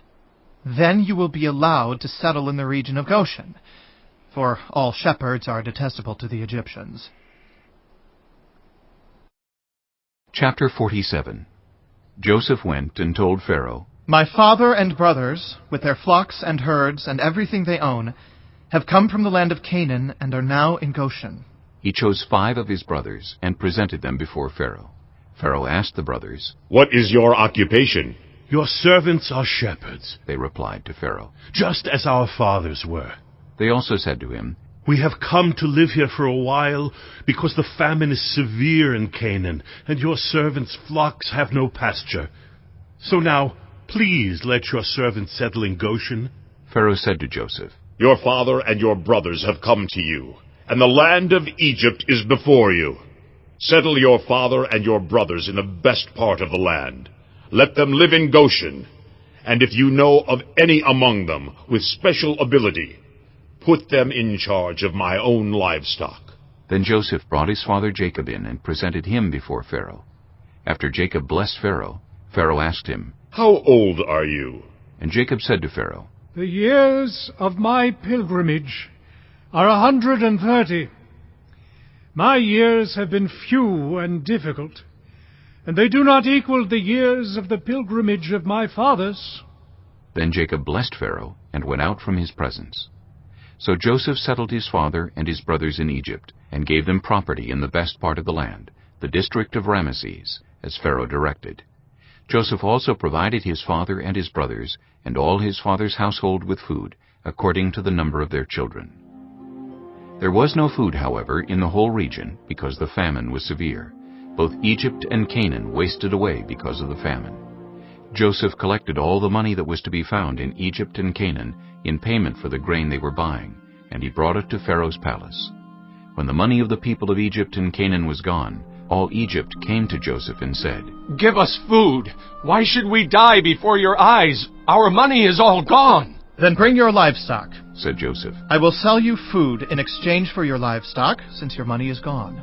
So they brought their livestock to Joseph, and he gave them food in exchange for their horses, their sheep and goats, their cattle and donkeys. And he brought them through that year with food in exchange for all their livestock. When that year was over, they came to him the following year and said, We cannot hide from our Lord the fact that since our money is gone and our livestock belongs to you, there is nothing left for our Lord except our bodies and our land. Why should we perish before your eyes, we and our land as well? Buy us and our land in exchange for food, and we with our land will be in bondage to Pharaoh. Give us seed so that we may live and not die, and that the land may not become desolate. So Joseph bought all the land in Egypt for Pharaoh. The Egyptians, one and all, sold their fields, because the famine was too severe for them. The land became Pharaoh's, and Joseph reduced the people to servitude, from one end of Egypt to the other. However, he did not buy the land of the priests, because they received a regular allotment from Pharaoh, and had food enough from the allotment Pharaoh gave them. That is why they did not sell their land. Joseph said to the people, Now that I have bought you and your land today for Pharaoh, here is seed for you so you can plant the ground. But when the crop comes in, give 1/5 of it to Pharaoh. The other 4/5 you may keep as seed for the fields and as food for yourselves and your households and your children. You have saved our lives, they said. May we find favor in the eyes of our Lord. We will be in bondage to Pharaoh. So Joseph established it as a law concerning land in Egypt, still in force today, that 1/5 of the produce belongs to Pharaoh. It was only the land of the priests that did not become Pharaoh's. Now the Israelites settled in Egypt in the region of Goshen. They acquired property there, and were fruitful, and increased greatly in number. Jacob lived in Egypt 17 years, and the years of his life were 147. When the time drew near for Israel to die, he called for his son Joseph and said to him, If I have found favor in your eyes, put your hand under my thigh and promise that you will show me kindness and faithfulness.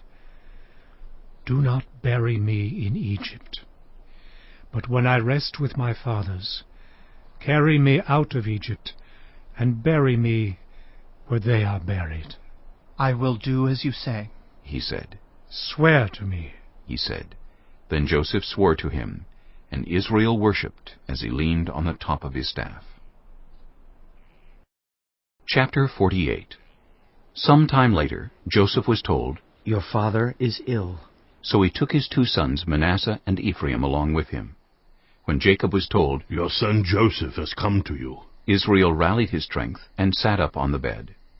Jacob said to Joseph, God Almighty appeared to me at Luz in the land of Canaan, and there he blessed me, and said to me, I am going to make you fruitful and increase your numbers.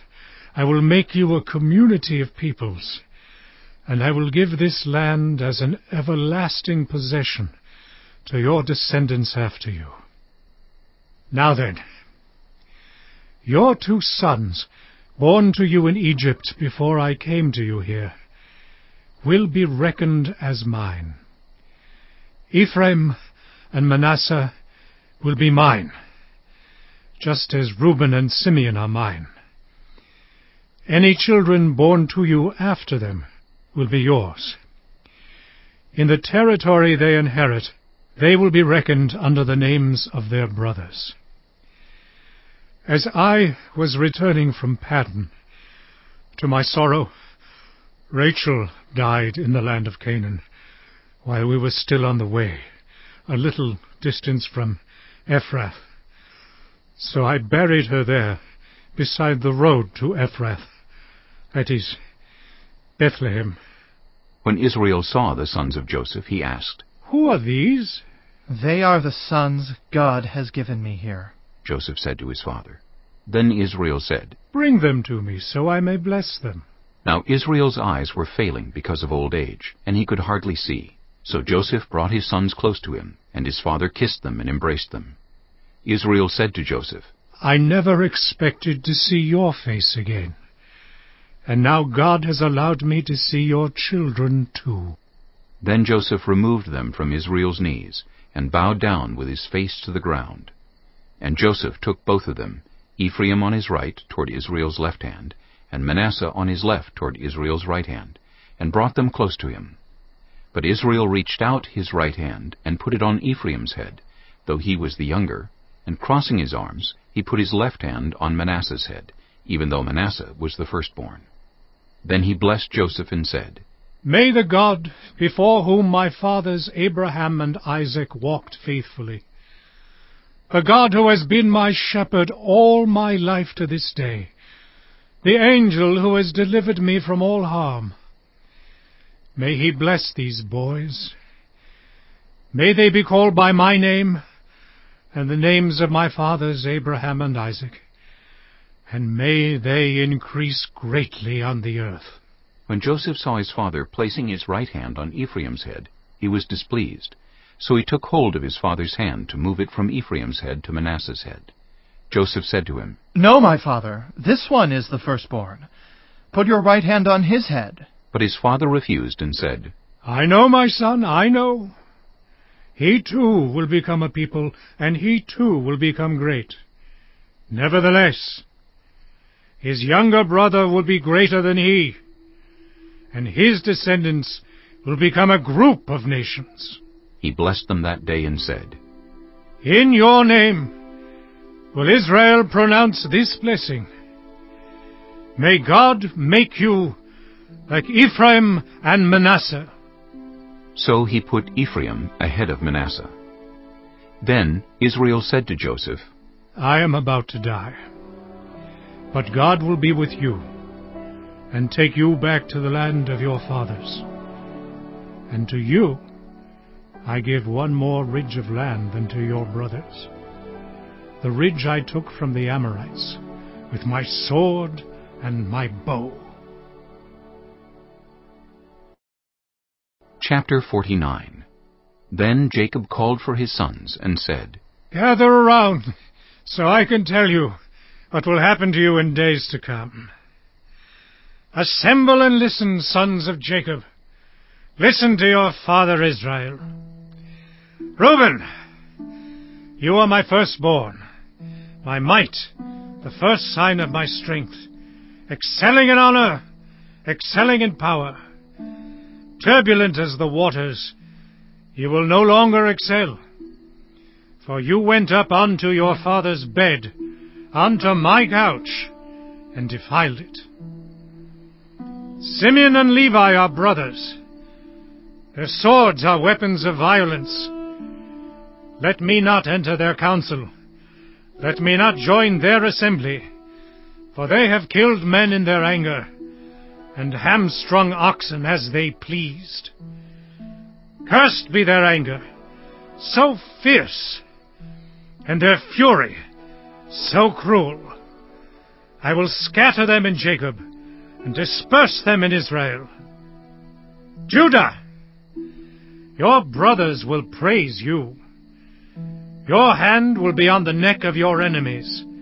Your father's sons will bow down to you. You are a lion's cub, Judah. You return from the prey, my son. Like a lion, he crouches and lies down. Like a lioness, who dares to rouse him? The scepter will not depart from Judah, nor the ruler's staff from between his feet, until he to whom it belongs shall come, and the obedience of the nations shall be his. He will tether his donkey to a vine, his colt to the choicest branch. He will wash his garments in wine, his robes in the blood of grapes. His eyes will be darker than wine, his teeth whiter than milk.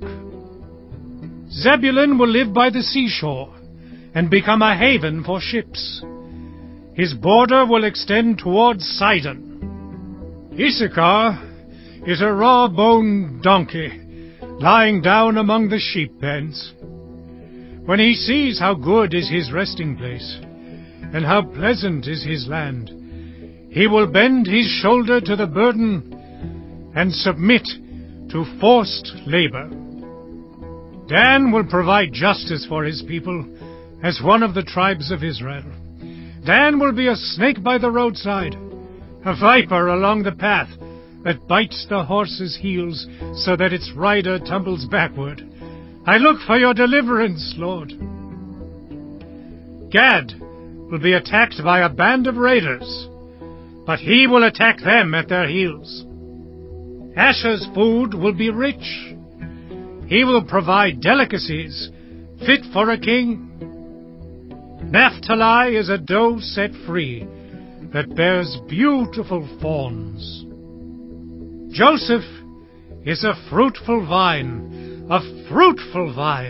near a spring, whose branches climb over a wall. With bitterness archers attacked him. They shot at him with hostility, but his bow remained steady. His strong arms stayed limber, because of the hand of the mighty one of Jacob, because of the shepherd, the rock of Israel, because of your father's God, who helps you, because of the Almighty, who blesses you with blessings of the skies above, blessings of the deep springs below, blessings of the breast and womb. Your father's blessings are greater than the blessings of the ancient mountains, than the bounty of the age-old hills. Let all these rest on the head of Joseph, on the brow of the prince among his brothers. Benjamin is a ravenous wolf. In the morning he devours the prey. In the evening he divides the plunder. All these are the 12 tribes of Israel, and this is what their father said to them when he blessed them, giving each the blessing appropriate to him. Then he gave them these instructions. I am about to be gathered to my people. Bury me with my fathers in the cave in the field of Ephron the Hittite, the cave in the field of Machpelah near Mamre in Canaan, which Abraham bought along with the field as a burial place from Ephron the Hittite. There Abraham and his wife Sarah were buried. There Isaac and his wife Rebekah were buried. And there I buried Leah. The field and the cave in it were bought from the Hittites. When Jacob had finished giving instructions to his sons, he drew his feet up into the bed, breathed his last, and was gathered to his people. Chapter 50. Joseph threw himself on his father, and wept over him and kissed him. Then Joseph directed the physicians in his service to embalm his father Israel. So the physicians embalmed him, taking a full 40 days, for that was the time required for embalming. And the Egyptians mourned for him 70 days. When the days of mourning had passed, Joseph said to Pharaoh's court, If I have found favor in your eyes, speak to Pharaoh for me. Tell him, my father made me swear an oath and said, I am about to die. Bury me in the tomb I dug for myself in the land of Canaan. Now let me go up and bury my father, then I will return. Pharaoh said, Go up and bury your father, as he made you swear to do. So Joseph went up to bury his father. All Pharaoh's officials accompanied him, the dignitaries of his court, and all the dignitaries of Egypt, besides all the members of Joseph's household, and his brothers, and those belonging to his father's household. Only their children and their flocks and herds were left in Goshen. Chariots and horsemen also went up with him. It was a very large company. When they reached the threshing floor of Atad, near the Jordan, they lamented loudly and bitterly. And there Joseph observed a 7-day period of mourning for his father. When the Canaanites who lived there saw the mourning at the threshing floor of Atad, they said, The Egyptians are holding a solemn ceremony of mourning. That is why that place near the Jordan is called Abel Mizraim. So Jacob's sons did as he had commanded them. They carried him to the land of Canaan, and buried him in the cave in the field of Machpelah near Mamre, which Abraham had bought along with the field as a burial place from Ephron the Hittite. After burying his father, Joseph returned to Egypt, together with his brothers and all the others who had gone with him to bury his father. When Joseph's brothers saw that their father was dead, they said, "What if Joseph holds a grudge against us and pays us back for all the wrongs we did to him?" So they sent word to Joseph, saying, "Your father left these instructions before he died. This is what you ought to say to Joseph. I ask you to forgive your brothers the sins and the wrongs they committed in treating you so badly.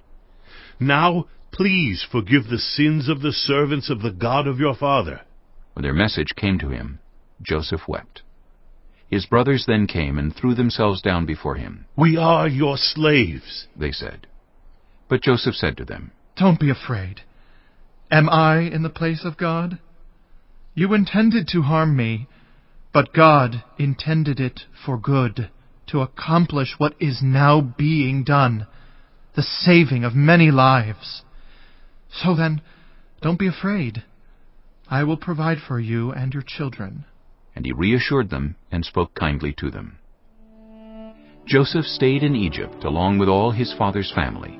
He lived 110 years and saw the third generation of Ephraim's children. Also the children of Machir, son of Manasseh, were placed at birth on Joseph's knees. Then Joseph said to his brothers, "I am about to die, but God will surely come to your aid and take you up out of this land to the land he promised on oath to Abraham, Isaac, and Jacob." And Joseph made the Israelites swear an oath and said, "God will surely come to your aid, and then you must carry my bones up from this place." So Joseph died at the age of 110, and after they embalmed him, he was placed in a coffin in Egypt.